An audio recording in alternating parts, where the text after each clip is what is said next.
श्रीदक्षिणामूर्तिसुदेशिकेन्द्रं द्वैपायनं सूत्रकृतं मुनीन्द्रं श्रीशङ्करं भाष्यकृतं यतीन्द्रं मद्देशिकञ्चापि नमामि विद्यै श्रीदत्तदेवं ह्यवधूतहंसं श्रीरामकृष्णञ्च सदाशिवेन्द्रं स्वयं प्रकाशाख्यमुनिप्रकाण्डम् अस्मद्गुरून् सन्ततमानतोऽस्मि त्वमेव माता च पिता त्वमेव बन्धुश्च सखा त्वमेव विद्याद्रविणं त्वमेव सर्वं मम देवदेव।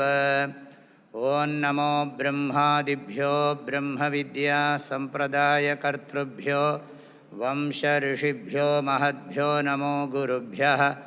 सर्वोपप्लवरहितः प्रज्ञानघनः प्रत्यगर्थो ब्रह्मैवाहमस्मि। ॐ आप्यायन्तु ममाङ्गानि वाक्प्राणश्चक्षुः श्रोत्रमथो बलमिन्द्रियाणि च सर्वाणि सर्वं ब्रह्मोपनिषदम् माहं ब्रह्म निराकुर्यां मा ब्रह्म निराकरोत्।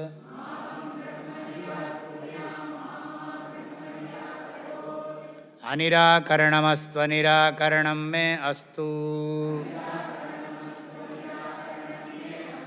तदात्मनि निरतेय उपनिषत्सु धर्मास्ते मयि सन्तु।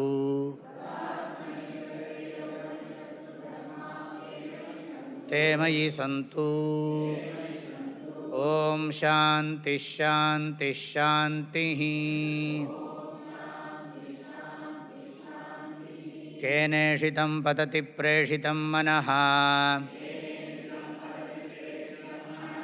केन प्राणः प्रथमः प्रैतियुक्तः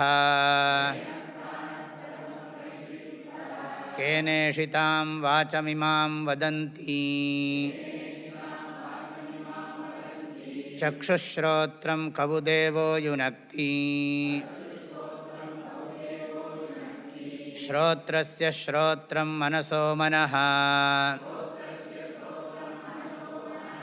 यद्वाचोह वाचं सवु प्राणस्य प्राणः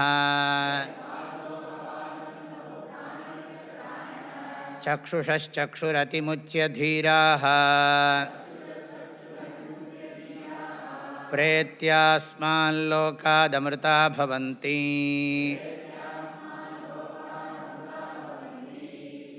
न तत्र चक्षुर्गच्छति न वाग्गच्छति नो मनः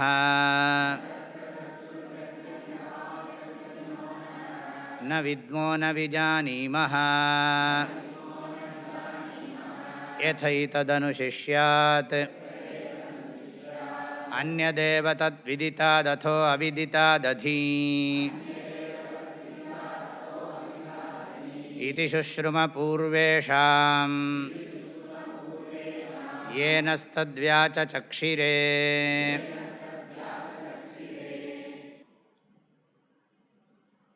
ஆச்சாரியரிடம் சிஷ்யன் ஆத்மாவை பற்றிய உண்மையை உணர்த்துமாறு பிரார்த்தனை பண்ணி கொண்டான். அதை கேட்ட விதம் நமக்கு புரிஞ்சுது. இந்த இந்திரியங்களும் மனசும் எதனால் செயல் புரிகிறது, அதற்கு பதிலும் பார்த்துட்டோம். இந்திரியங்களுக்கெல்லாம் அது இந்திரியமாக இருக்கிறது, மனசுக்கு மனதாக இருக்கிறது. கர்மேந்திரிய ஞானேந்திரியம் அந்தఃகரணம், பாஹ்யகரணம் அந்தःகரணம், இந்த இரண்டுக்கும் சைத்தன்யந்தான் காரணம். சைத்தன்யம் இல்லைன்னு சொன்னால், உணர்வுங்கிறது இல்லைன்னு சொன்னால் இதெல்லாம் இயங்காது. இன்னொரு கருத்தும் புரிஞ்சுக்கணும். உணர்பவனை முன்னிட்டுத்தான் இந்த கருவிகள் இயங்கிக் கொண்டிருக்கின்றன. ரெண்டாக பிரிச்சுக்கிறோம் நாம். உணர்வு, உணர்பவன், கருவிகள், உணரப்படுகின்ற உலக விஷயங்கள். உணர்வு சைத்தன்யம், உணர்பவன் ஞாதா பிரமாதா, சேத்தனவான் உணர்பவன். ஆனால் அது அப்படி இதாக சொல்லலை உபநிஷத்தில், நாம் அதை புரிஞ்சுக்கணும். உணர்பவன், உணர்வு, உணர்பவன் உள்ளத்தில் இருக்கக்கூடிய விஷயங்களையும் உணர்றான், கருவிகளையும் உணர்கிறான், இந்திரியங்களையும் உணர்கிறான், இந்திரிய விஷயங்களையும் உணர்கிறான்.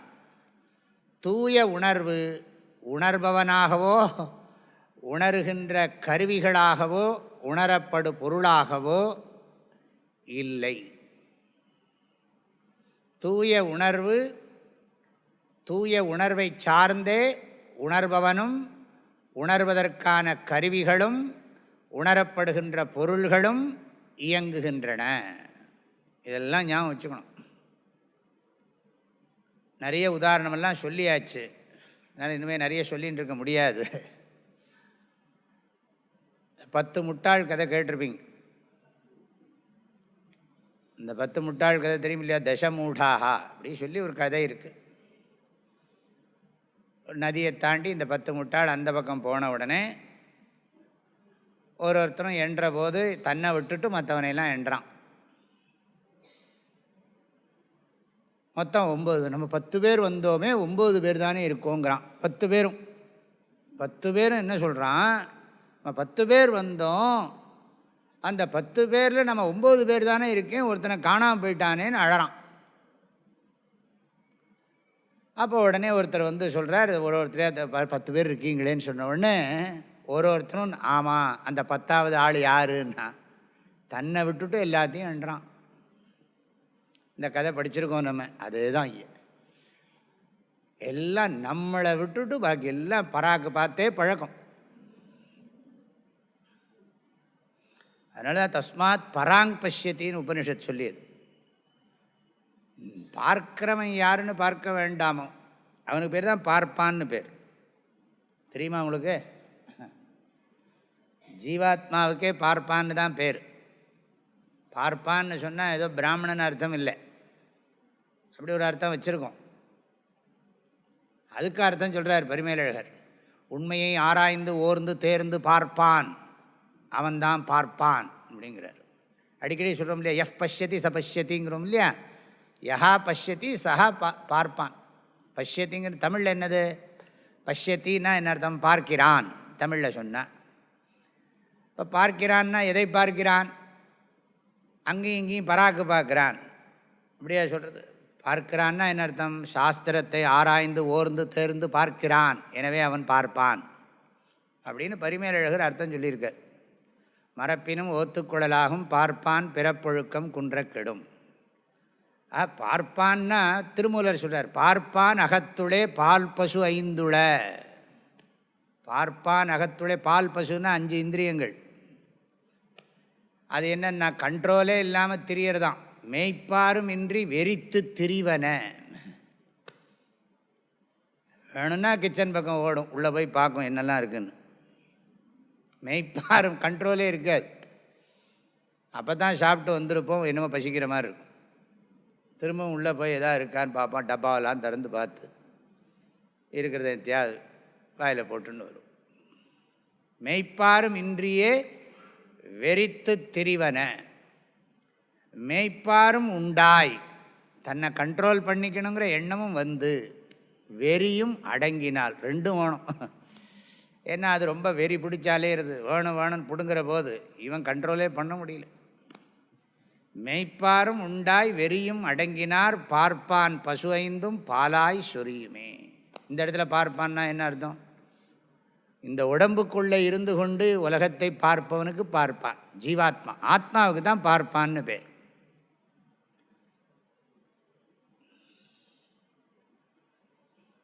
பார்ப்பான் பார்ப்பனன், அது அப்படியே பிராமணன்கிறத பார்ப்பனன்கிறான். அப்படியே இருக்கட்டும். எதுக்கு இதெல்லாம் சொல்கிறோன்னா, தன்னை பார்க்காம எல்லாத்தையும் பார்த்தா அந்த 10 முட்டாள்னு சொன்னேன். அதுக்காக தான் பார்ப்பான்னு வந்துடுத்து. தன்னை பார்க்கறது அதுதான் அடிக்கடி சொல்கிறோம். ஆத்மவ எஃப் பஷ்யதி சபஷ்யதி. எவன் உண்மையை பார்க்கிறானோ அவன் பார்க்கிறான். பார்த்தும் பார்க்காம இருக்கானே அப்படின்லாம் சொல்கிறார் சங்கராச்சாரியர். அதாவது சில பேர் சன்னியாச வேஷம் போட்டிருக்காங்களாம். நிறைய வேறு சன்னியாசிகள்லாம் வந்து வேதாந்தம் படிச்சுட்டு இருக்காங்களாம். சில சன்னியாசிகளுக்கு வேதாந்தத்தில் ருச்சி இல்லை. அவங்க வேறு ஏதோ ஒரு வேலை பண்ணிகிட்டு இருக்காங்கன்னு வச்சுக்கோங்க. அவங்கள பார்த்து சொல்கிறார், இந்த வாழ்க்கைக்கு வந்து இப்படி இருக்கானே. அந்த எல்லா உலகத்துலேயும் இருக்குது, எல்லா ஃபீல்டுலேயும் அந்த ப்ராப்ளம் இருக்குது. அதனால் சொல்கிறார், ஜட்டிலோ முண்டி லுஞ்சித கேஷா காஷாயாம்பர பகுகிருத வேஷா பஷ்யன்னபி சன பஷ்யதி மூடா ஹுதர நிமித்தம் பகுகிருத வேஷா. அப்படி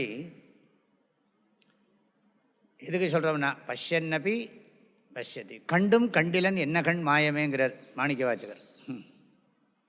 கண்டும் கண்டிலன் என்ன கண் மாயமே. எப்படி பெருசாக எழுதி வச்சுக்கணும், கண்டும் கண்டிலன். சில சமயம் நம்ம சொல்கிறோம் இல்லையா, எல்லாம் புரியறது ஆனால் புரிஞ்சிருக்கிற மாதிரி நடக்க முடியலேன்னா, அதுதான் கண்டும் கண்டிலன். பார்த்தும் என்ன பண்ணுறது, கடைப்பிடிக்க முடியலையேங்கிறான்.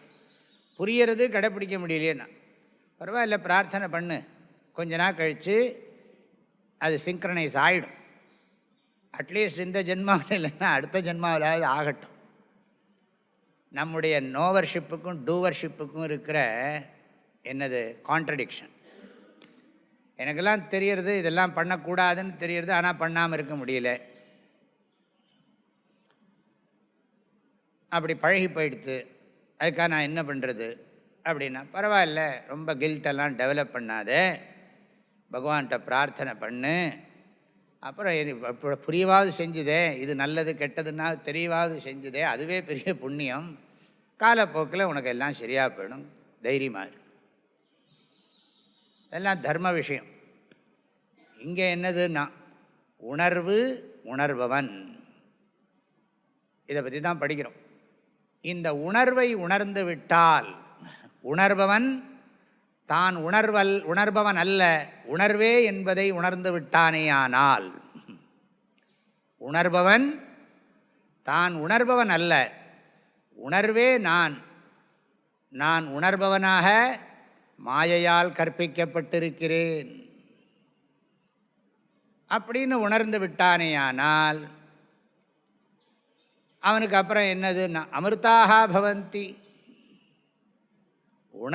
உணர்பவனுக்கு தான் வந்து ஜென்ம மரணமெல்லாம் இருக்கிறதாக ஒரு பிரமை. உணர்வுக்கு ஏது ஜென்ம மரணம்? ஆகையினால அமிர்தாக பவந்தி. அப்புறம் உணர்பவன் தன்னை உணர்வாக உணர்ந்து உணர்பவன் என்னும் தன்மையை என்ன பண்ணுறான்னா அதிமுச்சிய பிரேத்திய. அதிமுச்சிய பிரேத்தியன்னா எங்கேயோ படித்த மாதிரி இருக்கு இல்லையா, 2வது மந்திரம். அதிமுச்சிய சொன்னால் அபிமானத்தை விட்டு விட்டு. பிரேத்தியாவுக்கு நீங்கள் இப்படி போட்டுக்கலாம், எப்படி வேணாலும் அதுக்கு இடம் கொடுக்குறது. பிரேத்தியன்னா முதல்ல மமக்காரத்தை விட்டு, அதிமுச்சிய சொன்னால் அகங்காரத்தையும் விட்டு. ஆக எனது என்னும் செருக்கையும் விட்டு, நான் என்னும் யான் என்னும் செருக்கையும் விட்டு அமிர்தாக பவந்தி. அதனால தான் வேதங்கள்லாம் நம்மளை பார்த்து உபதேசம் பண்ணுறது. ஸ்ருண்வந்து விஸ்வே அமிர்தஸ்ய புத்திராக ஆயே தாமானி திவ்யானி தஸ்து. அமிர்தஸ்ய புத்திராக ஸ்ருண்வந்து, அமிர்தத்தின் குழந்தைகளே கேளுங்கள். இப்படி தான் வேதம் சொல்கிறது. பாவிகளே அப்படின்னு சொல்கிறது இல்லை, அமுத குழந்தைகளே அப்படின்னு சொல்கிறது. அமிர்தமான அமிர்தஸ்வரூபிகளே அப்படி தான் அட்ரஸ் பண்ணுறது. ஸ்ருண்வந்து விஸ்வே அமிர்தஸ்ய புத்திராக ஆயே தாமானி திவ்யானி தஸ்து. புண்ணியசாலி பாப்பின்னு கூட சொல்லலை, அமிர்தஸ்வரூபிகளே, அமிர்த புத்திரர்களே. இதை வந்து நாம் இப்போ நான் இப்போ சொல்கிறேன், நான் வந்து சந்தோஷமாக இருக்கேன் அப்படின்னு நான் சொல்கிறேன்னு வச்சுக்கோங்க. சந்தோஷம் எங்கே இருக்குது? ஆனந்தமாக இருக்கேனா அப்படின்னு நான் சொல்கிறேன்னு வச்சுக்கோங்களேன். ஆனந்தங்கிறது எங்கே இருக்குது?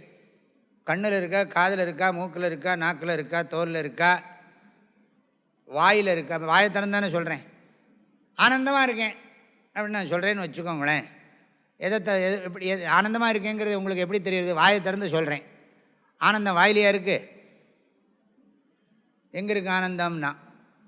ஆனந்தம்னு யாரோ பக்கத்து இருந்தால் இங்கே உட்காந்துருக்குன்னா அவங்களுக்கு பேர் ஆனந்தம். அப்போ ஆனந்தம் எங்கே இருக்குன்னா, ஆனந்தம் மனசில் இருக்குது இல்லையா? மனசில் இருக்குது. சொல்கிறது எது சொல்கிறது? வாய் சொல்கிறது.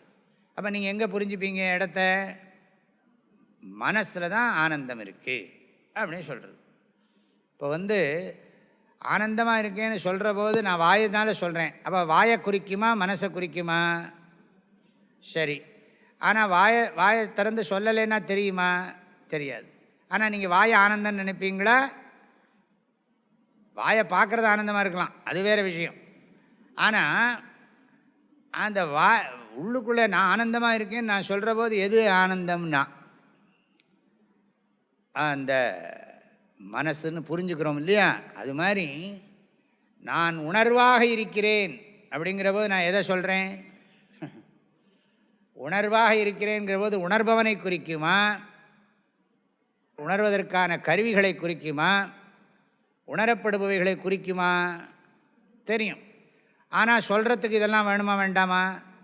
உணர்வாக இருக்கிறேன்னு சொல்கிற போது உணர்பவனும் இருக்கிறான், இருக்குது. ஆனால் உணர்பவனை குறிக்குமா? உணர்வுங்கிறது குறிக்காது. புரியுறது இல்லை, அவ்வளோதான். ஆகையினால ஆதிசங்கரர் சொல்கிறார், இது அனுபவமாக இருக்கிற விஷயம், அனுபவிக்க வேண்டிய விஷயம் இல்லை. எப்போவுமே அனுபவமாக இருந்துட்டு கவனிக்காத ஒரு விஷயம். இந்த அனுபவம் இல்லாமல் இதுவரைக்கும் எந்த அனுபவமும் இல்லை. உணர்வு இல்லாமல் எந்த உணர்வுகளும் உணரப்படுவது கடந்த காலத்திலையும் சரி, நிகழ்காலத்திலையும் சரி, வருங்காலத்திலையும் சரி. ஆத்ம சைத்தன்யம் அல்லது இந்த தேவன், இவருடைய பாஷைனா சக்ஷுஸ்ரோத்திரம் கவு தேவோ யுனக்தி, அந்த தெய்வீக தத்துவமாகிய உணர்வு தத்துவம் இல்லை என்றால் கடந்த கால அனுபவமும் இல்லை, நிகழ்கால அனுபவமும் இல்லை, வருங்கால அனுபவமும் இல்லை. ஆகவே அனுபவங்களுக்கெல்லாம் ஆதாரமான அனுபவம் எப்பொழுதும் இருந்து கொண்டிருக்கிறது. ஆனால் அந்த அனுபவத்தை அறியாமல் இருந்தேன், இப்பொழுது படிக்கும்போது அறிந்து கொள்கிறேன். ஆகவே அனுபவத்திற்கு நான் முயற்சி செய்யவில்லை, அறிந்து கொள்வதற்கு முயற்சி செய்கிறேன். ஆனால் நம்ம முயற்சியெல்லாம் எக்ஸ்பீரியன்ஸ் பண்ணுறதுக்கு இருக்கக்கூடாது, புரிஞ்சுக்கிறதுக்கு தான் இருக்கணும். நம்ம எஃபர்ட்டெல்லாம் இது எப்படி புரிஞ்சுக்கிறது, அதில் தான் நம்ம கவனம் இருக்கணுமே தவிர இதை எப்படி அனுபவிக்கிறதுங்கிற ஆசைக்கு முயற்சிக்கு போகக்கூடாது. நம்ம சாஸ்திரம் ஏங்க வைக்காது. அது உணர்வு அப்படின்னு சொல்லிட்டா அவன் ஏதோ அது புறப்பொருள்னு நினச்சிட்டு தியானம் பண்ணிட்டு எனக்கு இன்னும் அந்த அனுபவம் வரலையேன்னு ஏங்குவான். ஏங்க வைக்கிறதே உபனிஷத்தோட வேலை கிடையாது. ஏக்கத்தை அழிக்கிறது தான் உபனிஷத்தோட வேலை. நிறைய பேருக்கு வாழ்க்கையில் ஏக்கம் இருக்குது. பணம் இல்லையேன்னு ஏக்கம் இருக்குது, கல்யாணம் ஆகலையேன்னு ஏக்கம் இருக்குது, குழந்தை இல்லையேன்னு ஏக்கம் இருக்குது. ஏக்கத்துக்காக பஞ்சம். நம்ம வண்டியாக ஏங்கிறதுக்குன்னே தயாராக இருக்கும். அப்புறம் இங்கே ஆன்மீகத்துக்குள்ளே வந்தால் அந்த மகானுக்கு கிடைச்ச அனுபவம் எனக்கு கிடைக்கலையே. சம்சாரம் எங்கே போனாலும் விட மாட்டேங்குது. அந்த மகானுக்கு கிடைச்சதாமே, இந்த மகானுக்கு கிடைச்சதாமேன்னா எல்லா மகானுக்கும் அந்த மகான் மாதிரி நான் இல்லையேன்னு ஏங்கிறதுக்காக அந்த மகானை நீ பூஜை பண்ணுற. இதுதான். ஆக ஆத்மானுபவம் என்பது இல்லாமல் எந்த அனுபவமும் இல்லை. அதுதான் திரும்ப திரும்ப சொல்லிகிட்டே இருக்கோம். அது நமக்கு ஏன் சுவாமி இது ஏன் மனசில் பதிய மாட்டேங்கிறதுன்னா, நமக்கு எப்போ பார்த்தாலும் வெளி விஷயங்களே நினச்சி அந்த சம்ஸ்காரம் பலமாக இருக்கிறதுனால. ரொம்ப எளிமையான விஷயம், அதி சுலபம். ஆதிசங்கரர் பகவத்கீதை 18வது அத்தியாயம் 50வது ஸ்லோகத்துக்கு ஒரு வியாக்கியானம் பண்ணியிருக்கார். நீங்கள் படித்து பார்த்தா தெரியும். தமிழ்லேயும் அந்த புஸ்தகங்கள்லாம் இருக்குது, சங்கர பாஷ்யமெல்லாம் லைப்ரரியிலே இருக்குது. ஆத்ம ஜானம் அதி சுலபம்னு எழுதுகிறார், வியாக்கியானம் பண்ணியிருக்கார். ஆத்ம ஞானத்தை மாதிரி சுலபமான ஞானம் கிடையாதுங்கிறார். நம்ம மனசில் இருக்கிற எல்லாத்தையும் நம்மளால் தெரிஞ்சுக்க முடியாது. சப்கான்ஷியஸில் என்ன கன்றாவி இருக்கோ தெரியாது, நல்லது இருக்கோ தெரியாது. ஆழமான மனசில் என்ன நல்ல எண்ணங்கள் இருக்கோ என்ன தீய எண்ணங்கள் இருக்கோ தெரியாது. தெரியாட்டாலும் பரவாயில்லை. அப்புறம் நம்முடைய உடம்புக்குள்ளே இருக்கிற இன்ஸ்ட்ருமெண்ட்ஸ் என்னெல்லாமோ இருக்குது, ஹார்ட்டு இது இல்லை, அதெல்லாம் எப்படி இருக்குன்னு நமக்கு தெரியாது. அப்புறம் நிறைய இதுவே தெரியல. நம்ம சுபாவமே என்ன நமக்கே சில சமயம் புரிய மாட்டேங்கிறது. அப்படி இருக்கிற போது இன்னொருத்தருடைய சுபாவத்தை தெரிஞ்சுக்க பார்க்குறோம். இப்போ நான் சொல்கிறேன், இங்கே சொல்கிறேன், இந்த கிருஷ்ணசுவாமி வந்திருக்காரா இங்கே அப்படின்னு நான் கேட்குறேன்னு வச்சுக்கோங்களேன். உங்களுக்கு தெரிஞ்ச கிருஷ்ணசுவாமி ஒருத்தர் இருக்காருன்னு வச்சுக்கோங்க, திரும்பி திரும்பி பார்ப்பீங்க இல்லையா? அப்போ உடனே என்ன பண்ணுவோம், கிருஷ்ணசுவாமி வந்திருக்காரா அப்படி இப்படி சுற்றி சுற்றி பார்ப்போம். நீங்கள் இருக்கீங்களான்னு நான் உங்கள்கிட்ட கேட்குறேன்னு வச்சுக்கோங்க, திடீர்னு யோசிப்பீங்களா?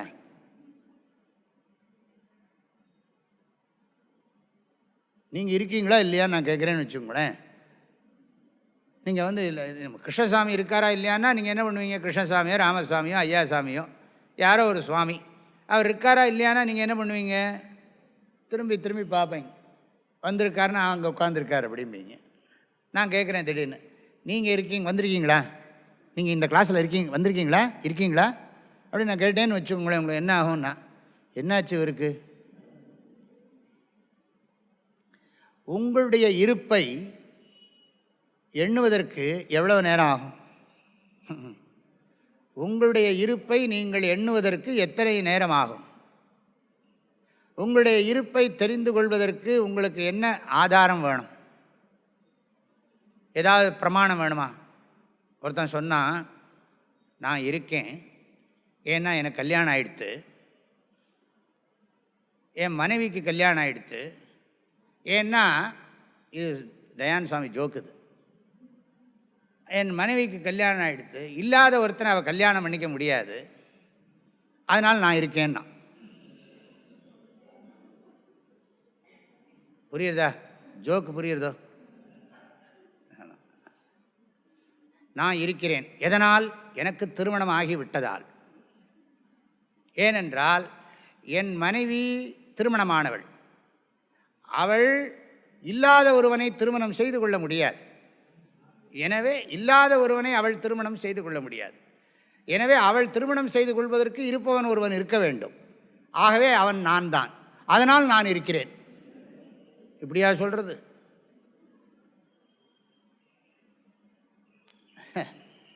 நான் இருக்கிறேங்கிறதுக்கு இதுக்கு பேர் இங்கிலீஷில் செல்ஃப் எவிடென்ட்.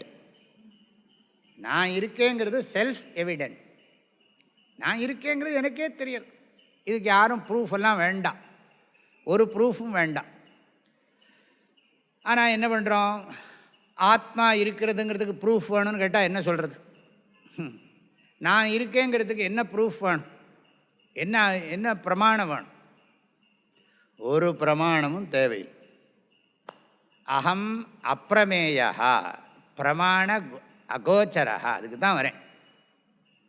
அதனால் ந தத்ர சக்ஷுர் கச்சதி ந வாக் கச்சதி நோ மனஹா ந வித்மஹா ந விஜானீமஹா யதா ஏதத் அனுசிஷ்யாத். இது எப்படி டீச் பண்ணுறது? நீ அதுவாகவே இருக்கிறாய்னா திரும்பிட்டான்னு வச்சுங்களேன். நீ அதுவாகவே இருக்கிறாய், நீ அதுவாகவே இருக்கிறாய்னா எதுவாக இருக்கிறேன் சுவாமி? நான் இப்படி திரும்பி திரும்பி அது ஏதோ ப்ரோனோன்னு சொல்லிவிட்டார். அது எது வேணாலும் எடுத்துக்கலாமே, எதை எடுத்துக்கிறது? நீயாகவே இருக்கிறாய், அது இன்னும் கஷ்டம். நீ அதுவாக இருக்கிறாய், அது ஒரு சிரமம். நீயாகவே இருக்கிறாய் அப்படின்னா என்ன புரியும்? நானாகவே இருக்கிறேன். நீ தான் அதுனா உடம்பை நினைக்கப்படாது. நீ உணர்வாக இருக்கிறாய்னா உடனே வேறு ஏதோ நினச்சிவிடப்படாது. அதுக்கு தான் இப்படி திரும்ப திரும்ப சொல்ல வேண்டியிருக்கு. எப்படி சொல்லித்தரதுன்னு தெரியலப்பான்னார். சொல்லித்தரது தெரியல, ஆனால் அவர் சொல்லின்னு இருக்கார். சொல்லித்தரதுன்னு தெரியல, ஆனால் நாங்கள் தெரிஞ்சுன்னு இருக்கோம். என்ன குருகிட்ட தானே வந்திருக்கான். இது எப்படி சொல்லித்தரது அப்படி தெரியல. ஏன்னா அது எந்த காரணத்தை கொண்டும் அது ஆப்ஜெக்டிஃபை பண்ண முடியாது. இப்போ இந்த வச்சு நான் தொடறேன்னு வச்சுக்கோங்க, இந்த விரலை வச்சுன்னு தொடறேன். என்னது? நெத்தி, இங்கே இங்கே. இதாலேயே இதை தொடுன்னா ஆச்சா? முடியுமா? முடியாது. புரிஞ்சுடுத்தோ இல்லையோ? அதனால் தொட்டு காட்ட முடியாதுன்னா, தொட்டு காட்ட முடியாதுண்ணா. இந்த விரலை வச்சுன்னு எந்த வேணாலும் தொடலாம், இதை வச்சுன்னு இதையே தொடுன்னா என்ன பண்ணுறது? இப்படி வேணால் இதை வேணால் கீழே தான் தொட முடியுமே தவிர, இல்லை இந்த டிப்பால் இந்த டிப்பை நீ தொடணும்னா எத்தனை ஜென்மம் எடுத்தாலும் முடியாது.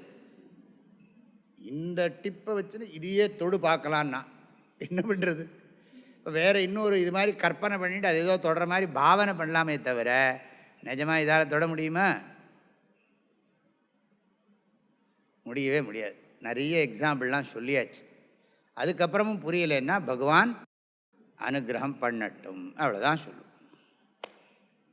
ஏன்னா எல்லாருக்கும் வாழ்க்கையில் ஒரு ஏக்கத்தோடு இருக்கிறதே ஒரு ஆனந்தம், ஏக்கானந்தா. ஏதாவது ஒன்றா சுவாமி எல்லாம் அவ்வளோதானா அப்படின்னா, அவன் அவ்வளோதானே, அப்புறம் என்ன இருக்குது? ஒன்றும் இல்லை, அவ்வளோதானா, அவ்வளோதான். ஒரு ஹோல்டே இல்லாமல் போயிடுத்தே அப்படின்னா வேணா வச்சுக்கோ. ஹோல்டு இருந்ததுன்னா எல்லா வகையான ப்ராப்ளம் வரும். ஆனால் உனக்கு சுகம் வேணும் துக்கம் வேண்டான்னு சொன்னால் நீ சுகத்தையும் விடணும். துக்கம் வேண்டாம் சுகம்தான் வேணும்னு சொன்னால் சுகத்தை விட்டால் தான் உனக்கு சுகம் அப்படின்னு சொன்னால் நிறைய பேருக்கு பரவாயில்ல, துக்கம் வந்தாலும் பரவாயில்ல, நான் சுகத்தை விட மாட்டேன்னா. சரி, நீ சம்சாரியாக இருக்கணும், நீ தீர்மானம் பண்ணியாச்சுன்னா நான் ஒன்றும் அது பண்ண முடியாது. நீ வேண்டான்னு சொன்னால் தானே சொல்ல முடியும். இல்லை இது என்னவோ பண்ணுறது அப்படின்னா, என்னவோ பண்ணுறதுன்னா விட்டுடும். என்றைக்கு உனக்கு மெச்சூரிட்டி இருக்கோ அன்றைக்கி படிக்கலாம். அது வரைக்கும் பகவானை பூஜை பண்ணிட்டு அழகாக உன்னோட இண்டிவிஜுவாலிட்டியை குளிப்பாட்டி அந்த உணர்பவனை அழகாக வச்சு அதுக்கு என்ன வேணாலும் அலங்காரம் பண்ணிக்கோ, ரொம்ப சந்தோஷம் அப்படி சொல்லிடும். ஆக அது அறிந்ததை காட்டிலும் வேறானது, அறியாததை காட்டிலும் வேறானது. அறிந்ததை காட்டிலும் வேறானதுங்கிற போது அது அறியப்படுற பொருள். ஆஹா, அப்போ அது அறியப்படாத பொருளானா இல்லவே இல்லைன்னு நினச்சிக்காதேன்னா. இப்போ நீங்கள் என்ன புரிஞ்சுக்கணும்னா, அது அறிவும் அல்ல, அது அறியப்படுவதும் அல்ல, அது அறியப்படாததும் அல்ல. அப்படின்னா என்ன அர்த்தம் வரும்? அது அறியப்படுவதும் அல்ல, அது அறியப்படாததும் அல்ல. அறிபடும் பொருள் நீ அல்லை, அறிபடா பொருள் நீ அல்லை. ஆக அது அறிவும் இப்படியும் போடலாம். அறிவும் அல்ல, அறியாமையும் அல்ல. அது அறிவும் அல்ல, அறியாமையும் அல்ல. அறிவையும் அறியாமையும் அறிகின்ற பேரறிவு, அவ்வளோதான். அறிவற்று அறியாமையும் அற்றதுவே, அதுவே அறிவற்றது, அதுவே அறியாமை அற்றது.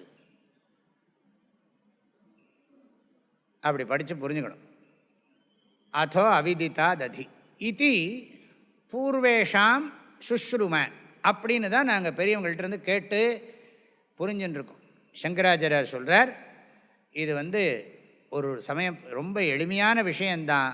இந்த மனசில் இருக்கிற எக்ஸ்ட்ரோவர்ட்டட்னஸ், ரொம்ப ஸ்ட்ராங் இண்டிவிஜுவாலிட்டி, ரொம்ப ஆழமான அந்த தன்னுணர்வு, இதை நாம் பிடிவாதமாக பிடிச்சுட்டு இருக்கிற தன்மை, இதுக்கு அனுகிரகம்தான் வேணும். ஈஸ்வரானுகிரகாதேவ பும்சாம் அத்வைத வாசனா மகாபய கிருதத்ராணா த்வித்ராணாம் உபஜாயத்தே.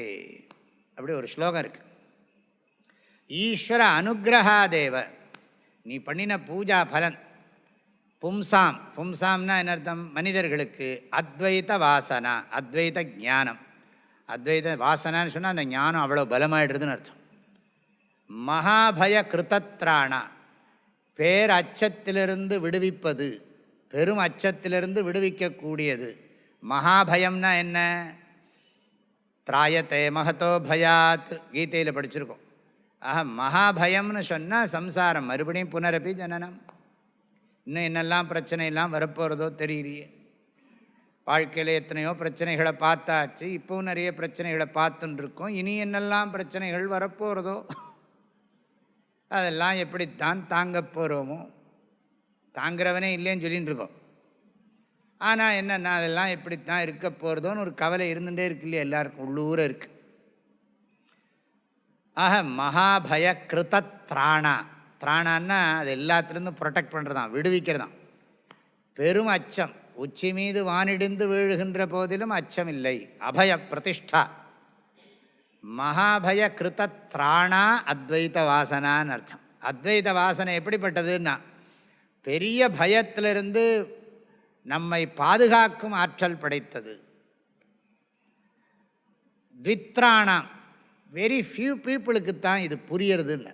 த்வித்ராணாம் உபஜாயத்தே, வெகு சிலருக்குத்தான் இந்த உண்மை விளங்குகிறதுன்னு இருக்கு ஒரு ஸ்லோகம். விவேக சூடாமணி தான் எனக்கு ஞாபகம். ஈஸ்வரானுகிரகாதேவ பும்சாம் அத்வைத வாசனா மகாபய கிருதத்ராணா த்வித்ராணாம். தீனா 2, 3னா 3, 2-3 பேருக்கு தான் புரியுறது. 150 பேர் எத்தனை பேருக்கு பாடம் சொன்னாலும் மனுஷ்யானாம் சகசிரேஷு கஷ்டித் யததி சித்தையேங்கிறார் பகவான் கீதையில். எத்தனையோ ஜனங்களில் யாரோ சில பேர் தான் வகுப்புக்கு வருகிறார்கள். அப்படி வருகிறவர்களையும் யாரோ சில பேருக்கு தான் உண்மை புரியறதுன்னார். புரியாட்டா புண்ணியம், புரிஞ்சதுன்னா ஞானம். எப்படியோ பிரயோஜனம் இருக்குது. வகுப்பில் உட்கார்ந்தாலே புண்ணியந்தான். சைத்தன்யத்தை பற்றி விடாமல் படிக்கிறதுங்கிறது புண்ணியமாக பாப்பமான்னா, அதனால் மகா புண்ணியம். ஆக இப்படி சொல்லி இருக்கிறார்கள் எங்களுடைய பெரியோர்கள். இந்த மாதிரி டீச்சிங் மெத்தடே வித்தியாசமாக இருக்குது. டைரெக்டாக டீச் பண்ணவே இல்லை, இதுதான் அப்படின்னு சுட்டி காட்டி சொல்லவே இல்லை. அவர்கள் என்ன பண்ணியிருக்கிறார்கள்னா இன்டைரக்ட் மெத்தட், அதாவது நேரடியாக சொல்லாமல் என் நேத்தி நேத்தி வச்சனைஹி நிகமாக அவோச்சுஹு. காலம்பரை சொல்கிற பிராத்தஸ்மரணம். பிராத்தர் பஜாமி மனசா வச்சசாம் அகம்யம் வாச்சோ விபாந்தி நிகிலா எது அனுகிரகேண என் நேத்தி நேத்தி வச்சனைஹி நிகமாக அவோச்சுஹு தம் தேவதேவம் அஜம் அச்சுதம் அக்ரியம் ஆகு. இந்த அக்ரியம் ரொம்ப முக்கியம். அது இல்லாமல் எதுவுமே இல்லை. உணர்வு இல்லாமல் உணர்பவனோ அந்த உணர்வுக்குத்தான் பேர் அக்ரியம். அக்ரியம்னா அனைத்திற்கும் முன் நிற்பதுன்னு அர்த்தம். அனைத்திற்கும் முன்னிற்பது எதுன்னா உணர்வு தான் முன்னிற்கிறது. உணர்வை முன்னிட்டே உணர்பவனும் உணர்வதற்கான கருவிகளும் உணரப்படுகின்ற பொருள்களும் உணரப்படுகின்றன. எப்படி இருக்குது? எல்லாம் ஊவாக இருக்கே. உணர்வை முன்னிட்டே உணர்பவனும் இல்லாட்டி உணர்பவர்களும், ஏன்னா பன்மை தானே. உணர்பவர்கள் பல, உணர்வு ஒன்றே. ஏன்னா ஒவ்வொரு உள்ளத்துலேயும் உணர்பவன் வேறு. நிறைய உடல்கள் பல, உள்ளங்கள் பல. அந்த உள்ளங்களிலே உள்ளங்களையும் உடலையும் உணர்பவர்கள் பல. ஆனால் உணர்வு ஒன்றே ஒன்றே ஒன்றே. அதுதான் அத்வைதம். உணர்வுக்கு அந்நியமாக, உணர்வுக்கு நிகராக வேறொரு உணர்வோ உணர்வுக்கு மேலாக ஒரு உணர்வோ இல்லை. அதனால தான் நிரதிசயம்னு பேர். நிரதிசயம்னா ஒப்பு உயர்வு அற்றதுன்னு அர்த்தம். ஒப்பு உயர்வு அற்றது. ஒப்பு உயர்வு அற்ற பேருணர்வு. பேரு இருந்ததெல்லாம் சொல்ல வேண்டாம், பரவாயில்ல, எல்லாம் டீச்சிங்காக சொல்கிறோம். அப்படி தான் எங்களுக்கு சொல்லி கொடுத்துருக்காங்கன்னு சொல்லிவிட்டார் சங்கராச்சாரியர். இதெல்லாம் வச்சுன்னு நிறைய சொல்கிறார். இதெல்லாம் நீங்கள் நல்லா தெரிஞ்சுக்கணும்னா, நான் இப்போ பகவத்கீதையில் ஒரு ஸ்லோகம் சொன்னேன். இது 18வது அத்தியாயம் 50வது ஸ்லோகம். நிஷ்டா ஞானஸ்ய யா பரா அப்படிங்கிற வேர்டு, அந்த சென்டென்ஸ், அதுவே பரா நிஷ்டைம்பர் கீதை பகவான். அதுக்கு சங்கராச்சாரியருடைய வியாக்கியானம். அதே மாதிரி இன்னொன்று 2வது அத்தியாயத்தில் 21வது ஸ்லோகம். வேதா விநாசினம் நித்யம் யஜேனமஜமவ்யயம் கதம் சபுருஷப் பார்த்த கம் காதயதி ஹந்திகம். வேதா விநாசினம் நித்யம் யஜேனம் அஜம் அவ்யயம். அதுக்கு சங்கராச்சாரியருடைய வியாக்கியானம் ரொம்ப பெருசு. அதாவது அறிபவனை எந்த பிரமாணத்தினாலும் அறிய முடியாது. சர்வ பிரமாண அகோச்சரம்னு சொன்னேன் இல்லையா? சர்வ பிரமாண அகோச்சரம். ஏன்னா சர்வ பிரமாண பிரகாசகத்வாத், சர்வ பிரமாண அதிஷ்டாதிருத்வாத். எல்லா பிரமாணத்தையும் பிரகாசப்படுத்துகிறவன் நான். பிரமாணங்கள் எப்படி என்ன பிரகாசப்படுத்த முடியும்? அதுக்கு தான் சொன்னேனே, இந்த சூரியனுடைய கண்ணாடியில் சூரியனுடைய நிழலை வச்சுட்டு அந்த நிழல் சூரியன் வந்து ஒரிஜினல் சூரியனை இது பண்ண முடியுமா? அது மாத்திரமில்லை, விளக்கே விளக்குமா? பிரகாசத்தை விளக்குறதுக்கு இன்னொரு பிரகாசம் வேணுமா? இந்த லைட்டை நல்லா தெரிஞ்சுக்கிறதுக்கு இன்னொரு லைட் அடிக்கிறேன்னு வச்சுக்கோ, என்னாகும்? நான் ஒரு டார்ச் அடித்து வெளிச்சம் இருக்கா இல்லையான்னு பார்க்குறேன்னு வச்சுக்கோ, எப்படி இருக்கும்? அதுக்கு ஒரு ஸ்லோகம் இருக்குது, பிரகாஷாத்மிகையா சக்தியா பிரகாஷானாம் பிரகாசகா பிரகாசயதி யோ விஸ்வம் சோயம் ஆத்மா பிரகாசதாம். காஷ்யாம் ஹி காசதே காஷி காஷி சர்வ பிரகாஷிகா சா காஷி விதிதா ஏன தேன பிராப்தா ஹி காஷிகா. காஷி பஞ்சகம். காஷிங்கிறத ரொம்ப அழகாக சொல்கிறார். காஷ்யாம் து மரணான் முக்திஹின்னா, காஷியில் மரணம் அடைஞ்சால் மோக்ஷம்னா. காஷியில் இந்த உடம்பு செத்து போனால் மோக்ஷம்னு சொல்கிறது. ஆனால் சங்கராச்சாரியர் காஷி பஞ்சகத்தில் நல்லா அழகாக சொல்கிறார். அதில் ஒரு ஸ்லோகம் என்ன சொல்கிறதுனா, காஷ்யாம்னா காஷி க்ஷேத்திரம், இல்லாட்டி இந்த உடம்பையும் காஷிங்கிறார், காஷி க்ஷேத்திரத்தையும் காஷிங்கிறார். அங்கே போனால் எல்லாம் அங்கே உபனிஷத்து தான் படிச்சுட்டு இருக்கான். காஷி முழுக்க அங்கே என்ன நடக்கிறதுனா மகா வித்யாஸ்தானம். காஷி புலவர் பேசும் உரைதான் காஞ்சியில் கேட்பதற்கோர் கருவி செய்வோம்னு பாடினார் பாரதியார். ஏன்னா நம்ம பாரத தேசத்தில் 7 தேசத்தை மோக்ஷஸ்தானம்னு சொல்கிறோம். அயோத்தியா ராமஜன்ம பூமி, அயோத்தியானா ராமஜன்ம பூமின்னு தான் சொல்லணும். அயோத்தியா ராமஜன்ம பூமி, மதுரா கிருஷ்ண ஜன்ம பூமி, ரெண்டும் வித்யாஸ்தானங்கள். எல்லாம் யூனிவர்சிட்டி. இன்றைக்கெல்லாம் அது யூனிவர்சிட்டிங்கிறது இங்கிலீஷ் வேர்டு, அது எல்லாம் மகா பல்கலைக்கழகங்கள். அதனால தான் அவர் கொஞ்சம் இதாக விஸ்தாரமாக பண்ணினார். யார்? இந்த பனாரஸ் யூனிவர்சிட்டி, வாராணசி, அது அப்புறம் வந்தது, அதெல்லாம் பின்னால் கட்டினது. நலந்தா யூனிவர்சிட்டியே பின்னால் வந்ததுங்கிறாங்க. நலந்தாவை பற்றியே பெரிய இதாக இருக்குது. அதனால தான் பாரதியார் பாடினார், ஞானமாம் சொல்லின் பொருளாம் நல்ல பாரத நாடு. எங்கிருந்தெல்லாமல் வந்தாங்கன்னு பாரதியார் எழுதுகிறார் அந்த பாட்டில். சீன தேசத்துலேருந்து பாரசீக தேசத்துலேருந்தெல்லாம் இங்கே கல்வி கற்க வந்தார்கள்னு எழுதுகிறார் பாரதியார், எழுதியிருக்கார் வெள்ளை தாமரை பூவில் இருப்பாள் பாட்டில். காஷின்னா காஷி க்ஷேத்திரம், உடம்பும் காஷிங்கிறார். அங்கேயும் நிறைய எல்லா இடத்துலையும் நிறைய படிக்கிறாங்க. எங்கே பார்த்தாலும் சாஸ்திர விசாரம் நடந்து கொண்டிருக்கு. ஏகப்பட்ட சாஸ்திரங்கள் படித்து கொண்டிருக்காங்க. அதுக்கு பேர் வாராணசி. வாரான்னு ஒரு நதி, அசின்னு ஒரு நதி, இந்த 2 நதி அங்கே கலக்கிறது. அதனால தான் அதுக்கு பேர் வாராணசின்னு பேர். வாராணசி புரபதிம் பஜ விஸ்வநாதம்.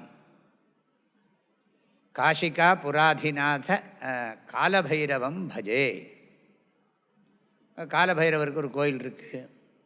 விநாயகருக்கு டுண்டி விநாயகர்னு பேர். அன்னபூர்ணி இருக்குது, விஷாலாட்சி கோயில் இருக்குது.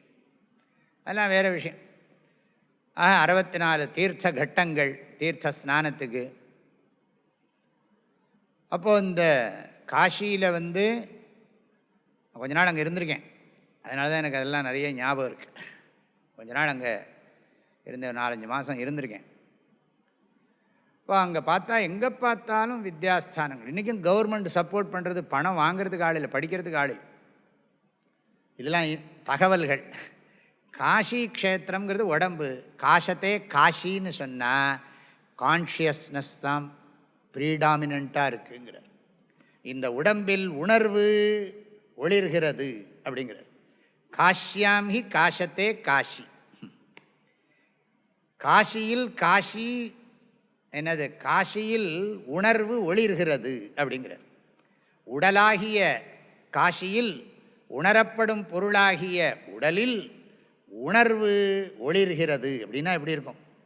உணரப்படும் பொருளாகிய உடலில் உணர்வு ஒளிர்கிறது. அவ இன்னும் கூட எக்ஸ்டெண்ட் பண்ணலாம் நீங்கள். ஏன்னா சர்வம் பிரம்மமயம்தான் நம்ம பாடம்.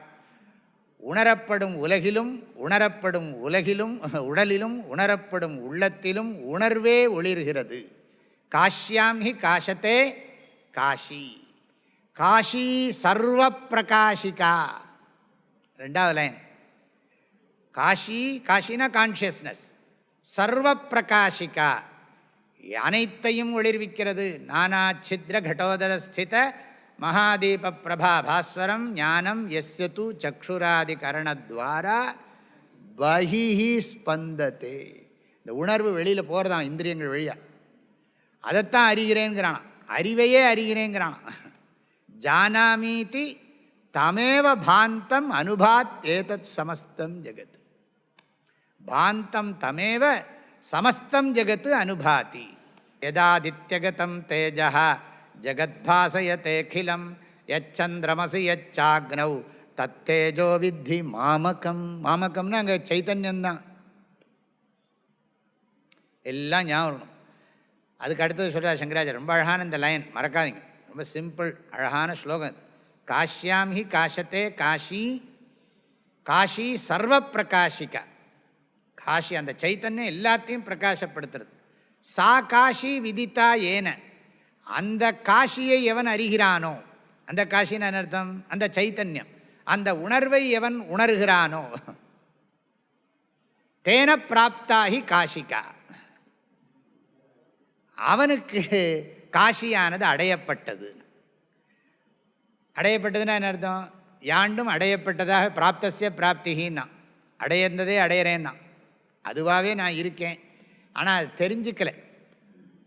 கழுத்தில் இப்படி மாலையை இப்படி நான் திடீர்னு இப்படி போட்டுண்டு எங்கேயோ தேடிகிட்டே இருக்கேன்னு வச்சுக்கோங்க. அப்புறம் கடைசியில் இங்கே இருக்குன்னு தெரிஞ்ச உடனே என்னாச்சுன்னா, எனக்கு புதுசாக வந்தது, ஏற்கனவே இருந்தது, நான் எங்கேயோ மறந்துவிட்டேன். அது மாதிரி என்ன கவனிக்காமல் எல்லாத்தையும் கவனிச்சுட்டு இருந்தேன். அப்புறம் பார்த்தா என்ன கவனிக்க ஆரம்பித்த பிறகு எதையும் கவனிக்கவே தோணலை. அதுதான் அர்த்தம். சா காஷி விதித்தா ஏன தேன பிராப்தாகி காஷிகா. எவனால் அந்த காஷியானது அறியப்படுகிறதோன்னு அர்த்தம். ஏன சா காஷி விதித்தா, எவனால் அந்த காஷியானது அறியப்பட்டதோ தேன பிராப்தாகி காஷிகா, மோட்சம் அடையப்பட்டதுன்னு அர்த்தம். இதுதான் உண்மையான அர்த்தம். காசியில் போய் சாகிறதுன்னு அர்த்தம் என்ன? காசியில் சாகிறதுன்னா என்ன அர்த்தம்னா, இந்த உடம்பில் தன்னுணர்வை சாகடிப்பதே மோட்சம்.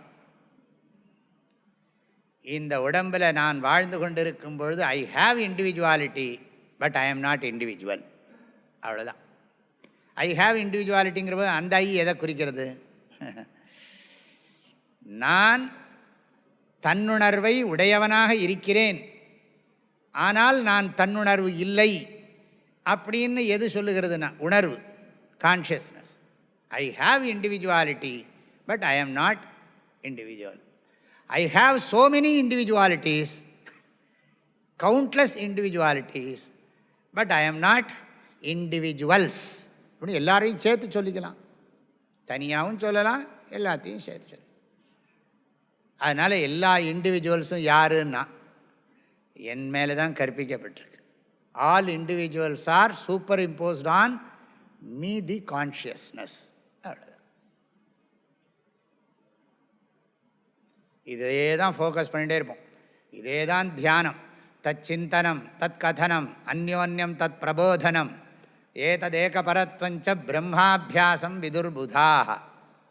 இதுக்கு பேர் தான் பிரம்மாபியாசம்னு பேர். அதையே நினைக்கிறது, அதையவே பேசுறது. தத் சிந்தனம், தத் கதனம், அந்யோன்யம் தத் பிரபோதனம். ஷேர் பண்ணிண்டா இந்த மாதிரி உபனிஷத்துக்களை தான், டாப்பிக்கை தான் ஷேர் பண்ணிக்கிறது. இதையே மனசு, வேறு டாப்பிக்கே கிடையாது. No politics, no family matter, no individual health problem, psychological problem, only focusing consciousness. ஏதது ஏகபரத்வஞ்ச, அதுக்கு பேர் என்னதுன்னா பிரம்மாபியாசம் அப்படின்னு யார் சொல்லுகிறார்கள்னா அறிஞர்கள் சொல்லுகிறார்கள். விதுர்புதாக, முட்டாள்கள்லாம் சொல்ல மாட்டாங்க. அறிஞர்கள் இதுதான் பிரம்மாபியாசம் என்று சொல்லுகிறார்கள்.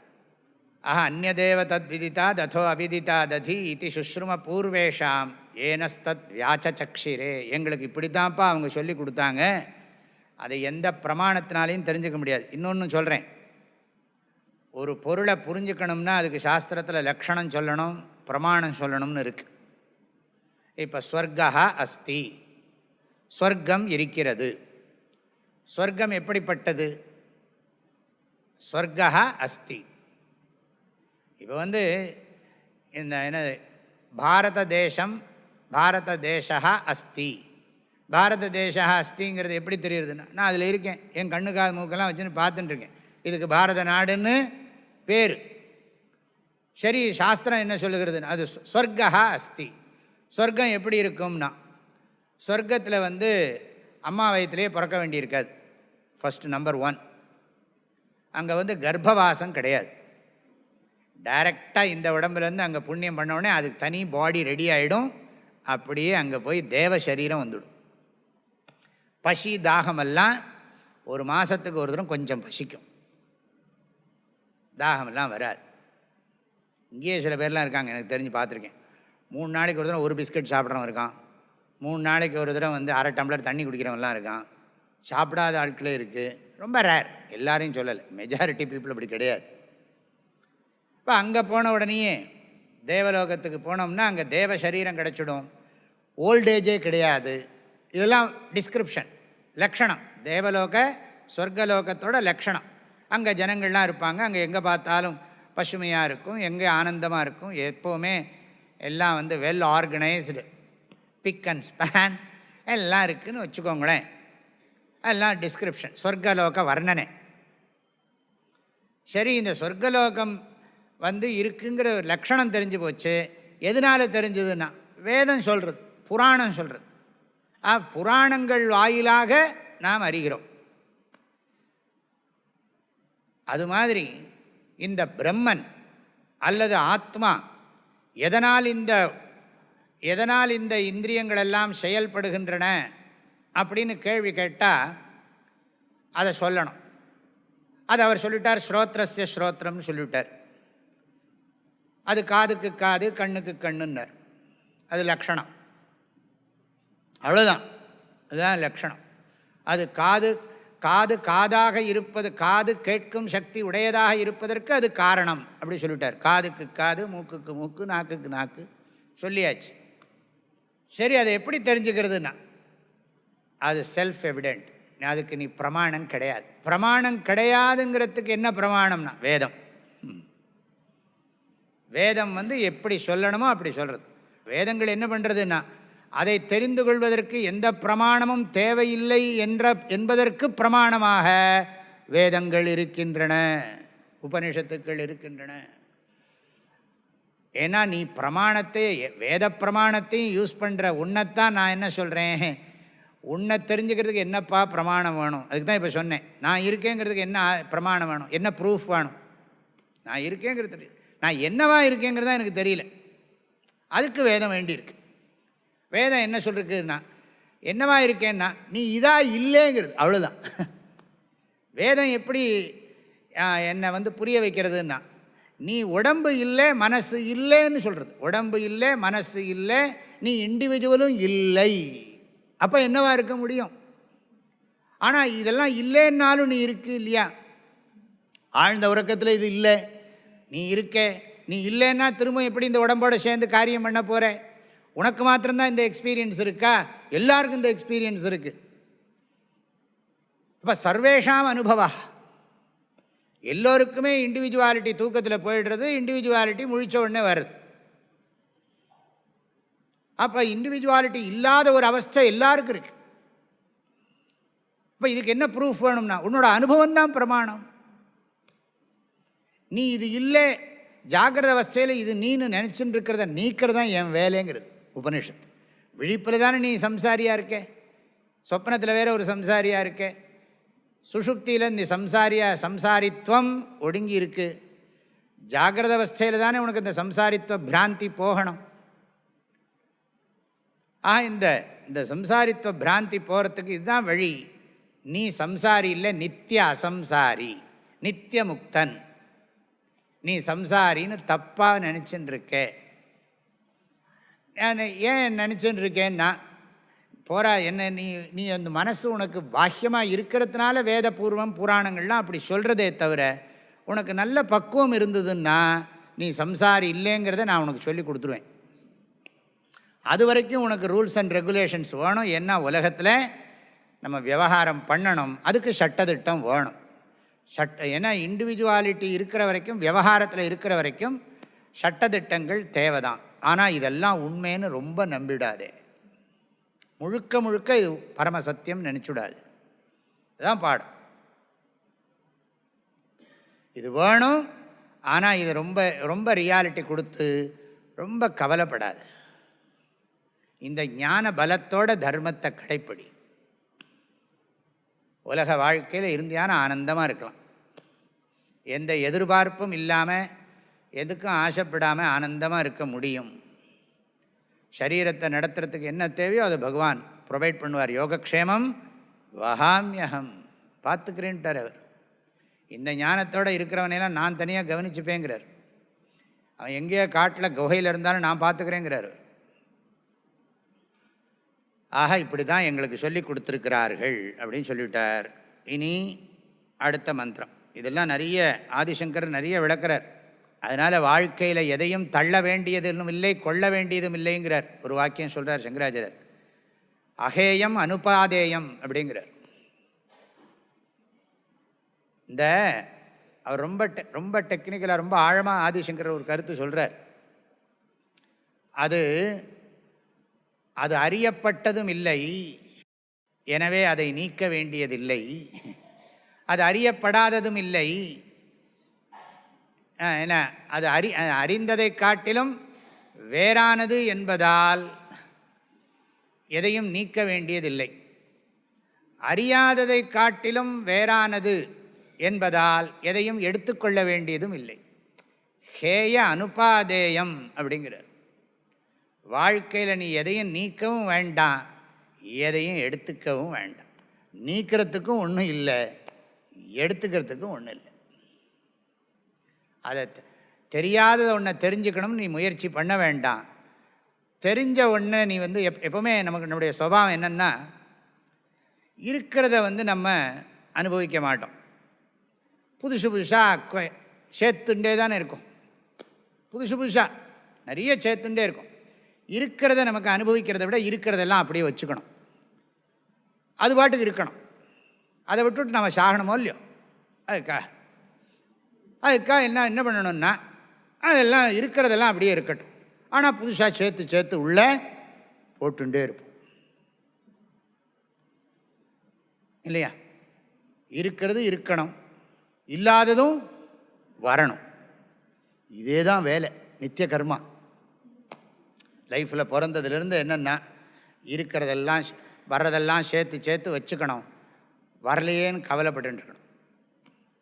முதல்ல 10,000 ரூபா லாபம் வந்தது, வச்சாச்சு. அப்புறம் என்னென்னா 1 லட்சம் வச்சாச்சு. அப்புறம் 10 லட்சம் வச்சாச்சு. சொல்லிகிட்டே போட்டுமா? வச்சாச்சு, எல்லாம் தள்ளியாச்சு. அப்புறம் தள்ளுறதுக்கு ஒரு நாளைக்கு ஆள் இருக்க மாட்டான், இவன் போயிடுவான். அப்புறம் இன்னொருத்தன் அதே வேலை பண்ணுவான், அடுத்த பரம்பரை. அவனுக்கு என்ன வேலைன்னா கன்சியூமிங்.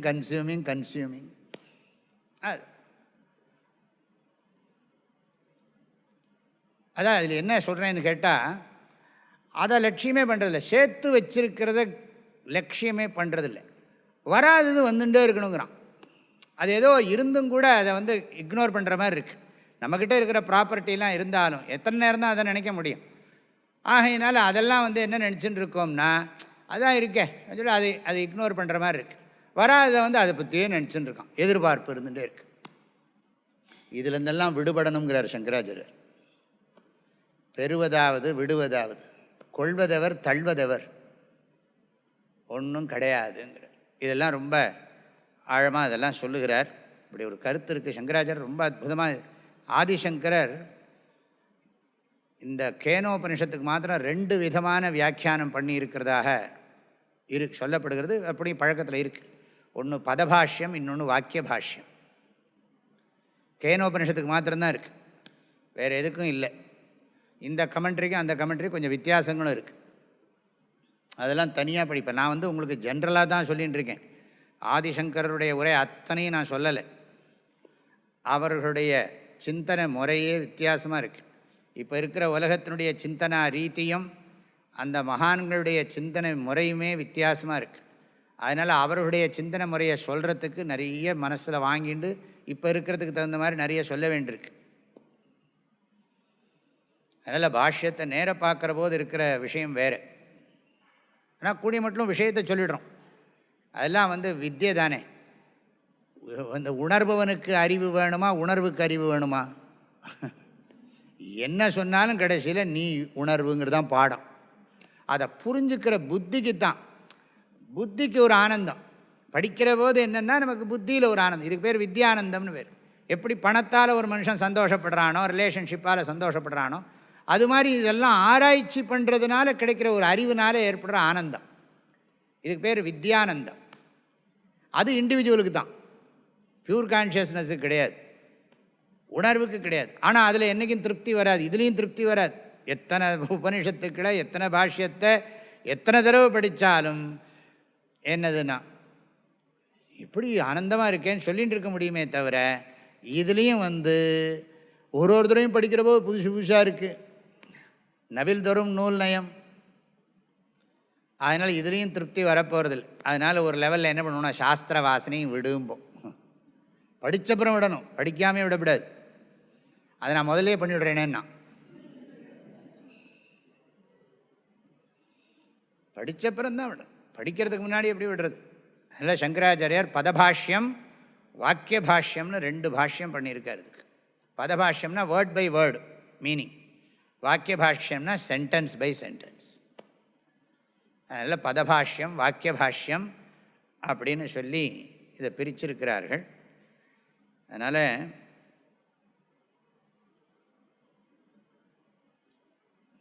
ஏவம் சர்வாத்மனः சர்வவிசேஷரஹிதஸ்ய சின்மாத்திர ஜோதிஷः பிரம்மத்வ பிரதிபாதகஸ்ய வாக்கியார்த்தஸ்ய ஆச்சாரிய உபதேச பரம்பரையா பிராப்தத்துவமாக அழகாக சொல்கிறார். இவ்வாறு சர்வாத்மனः எல்லோருக்கும் ஆத்மாவாக இருக்கக்கூடிய சர்வ விசேஷரஹிதஸ்ய ஆட்ரிபியூட்லெஸ்ன்னு சொல்கிறோம் இல்லையா, குணரஹித சர்வகுணரஹித சொல்கிறார். அதனால் எந்த விதமான குவாலிட்டிஸும் கிடையாது, ஆட்ரிபியூட்ஸும் கிடையாது. சர்வாத்மனः சர்வ விசேஷரஹிதஸ்ய சின்மாத்திர ஜோதிஷா. சின்மாத்திரம், சின்மாத்திரம்னா என்ன? உணர்வு மட்டுமே, உணர்வு பிரகாசம், உணர்வொளி அப்படிங்கிறார். உணர்வொளி நிறைவாய் நிற்கும்பர் கைவல்ய நவநீதத்தில் தாண்டவராய சுவாமிகள். உணர்வொளி நிறைவாய் நிற்கும் அப்பிரமத்தில் ஐம்பூதங்கள் ஜனித்தவென்று அறிந்து கொள்ளே அப்படிம்பர். உணர்வொளி நிறைவாய் நிற்கும் அப்படிம்பர் பிரம்மத்தை. உணர்வொளி நிறைவாய் நிற்கும் அப்பிரம்மத்தில் ஐம்பூதங்கள் ஜனித்தவென்று அறிந்து கொள்ளே அப்படி பாடியிருக்கார். அதுதான் சொல்கிறாருங்க. சின்மாத்திர ஜோதிஷா பிரம்மத்வ பிரதிபாதகஸ்ய வாக்கியார்த்தஸ்ய. இதை இப்படித்தான் சொல்லிக் கொடுக்க முடியும், இது இல்லை இது இல்லைன்னு சொல்லி உபனிஷத் சொல்லுகிறது. ஆகையினால அவர்கள் இப்படி சொல்லி நாங்கள் புரிஞ்சுன்னுட்டோம். இப்போ நீங்கள் இந்த வரிசையை அதை ஒன்று பார்த்துன்னு வரணும். ஸ்ரோத்ரஸ்ய ஸ்ரோத்ரம், அப்புறம் அடுத்தது என்னது, கண்ணோ நத்திர சக்ஷுர் கச்சதி வாக் கச்சதி நோ மனஹ ந வித்மஹ ந விஜானீமஹ யதா ஏதத் அனுசிஷ்யாத் ந விஜானீமஹ ஏன்னா அந்நதேவ தத்விதித்தாத் அதோ அவிதித்தாததி அதோ ந மேலும்னு அர்த்தம். அவிதித்தாத்து, அவிதித்தாதுன்னா அறியாதற்கும், அதினா அந்நியத்துன்னு அர்த்தம். விதித்த அவிதித்தாபியாம் அந்யத் பிரம்ம அப்படின்னு அர்த்தம். விதித்த அவிதித்தாபியாம் அந்யத் பிரம்ம. அறிந்ததற்கும் அறியாததற்கும் வேறானது, அறிந்ததற்கும் அறியாததற்கும் வேறானது, அறியாததையும் அறிந்ததையும் உணர்வது. ஆதிசங்கரர் இன்னொரு அர்த்தம் வச்சிருக்கார். என்ன சொல்கிறார்? தோற்றத்துக்கு வந்த பொருள்களையும் அறிவது, தோற்றத்துக்கு வராத பொருள்களையும், வராதது இருக்குன மாயா, மாயைக்கும் அப்பாற்பட்டதுங்கிறார். அவிதித்தம்ங்கிற பதத்துக்கு மாயைன்னு எடுத்துட்டுருக்கார். விதித்தம்ங்கிறதுக்கு சங்கராச்சாரியார் உலகம்னு எடுத்துட்டுருக்கார்.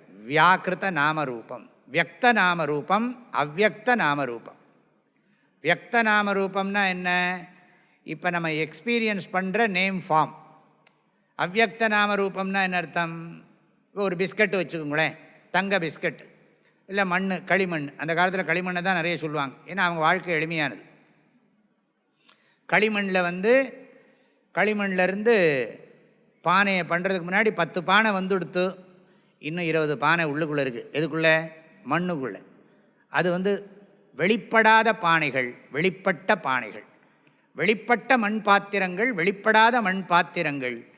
வெளிப்பட்ட மண் பாத்திரங்களுக்கும் வெளிப்படாத மண் பாத்திரங்களுக்கும் எது ஆதாரம்? மண். அதைப்போல தோற்றத்துக்கு வந்திருக்கின்றவைகளும் தோற்றத்துக்கு வராதவைகளும் உணர்வுக்கு அந்நியமாக இல்லை. அதுதான். அதாவது தோற்றத்துக்கு வந்தவைகளுக்கும் வேறானது, தோற்றத்திற்கு வராதவைகளுக்கும் வேறானது, தோன்றியுள்ள வேற்றுமைகளுக்கு வேறானது. வேற்றுமைகளை அறிவது. வேற்றுமைகளை எது அறிகிறதோ அது என்னதுன்னா, வேற்றுமைகளை அறிவதும் வேற்றுமைக்கு உட்பட்டதான்னா, வேற்றுமைகளை எது அறிகிறதோ அது வேற்றுமைகளை கடந்தது. வேற்றுமைகள் அனைத்திலும் நிறைந்திருப்பது. வேற்றுமைகள் அனைத்திலும் நிறைந்திருப்பது வேற்றுமைகளுக்கு வேறானது. புரியுறதில்ல? வேற்றுமைகளுக்கு வேறானது, வேற்றுமைகள் அனைத்திலும் நிறைந்திருப்பது உண்மையில் வேற்றுமைகளே இல்லாதது. வேற்றுமைகள் ஒரு மாயத்தோற்றம். வேற்றுமைகளுக்கு இருப்பு தருவது யார்? அறியாமையினால் வேற்றுமைகளுக்கு இருப்பு தந்து வேற்றுமைகளில் இருக்கக்கூடிய இன்பத் துன்பம் தாரதமியத்தெல்லாம் பார்த்துன்னு இருக்கும். அடுத்த மந்திரத்தை படிப்போம். யத்வாசானப்யுதிதம் ஏன வாகப்யுத்யதே ததேவ பிரம்மத்வம் வித்தி நேதம் யதிதமுபாசதே. யத்வாசானப்யுதிதம் ஏன வாகப்யுத்யதே ததேவ பிரம்மத்வம் வித்தி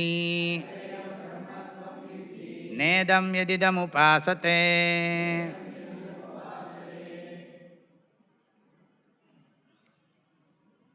இப்போ ஒரு முக்கியமான விஷயம் வருது.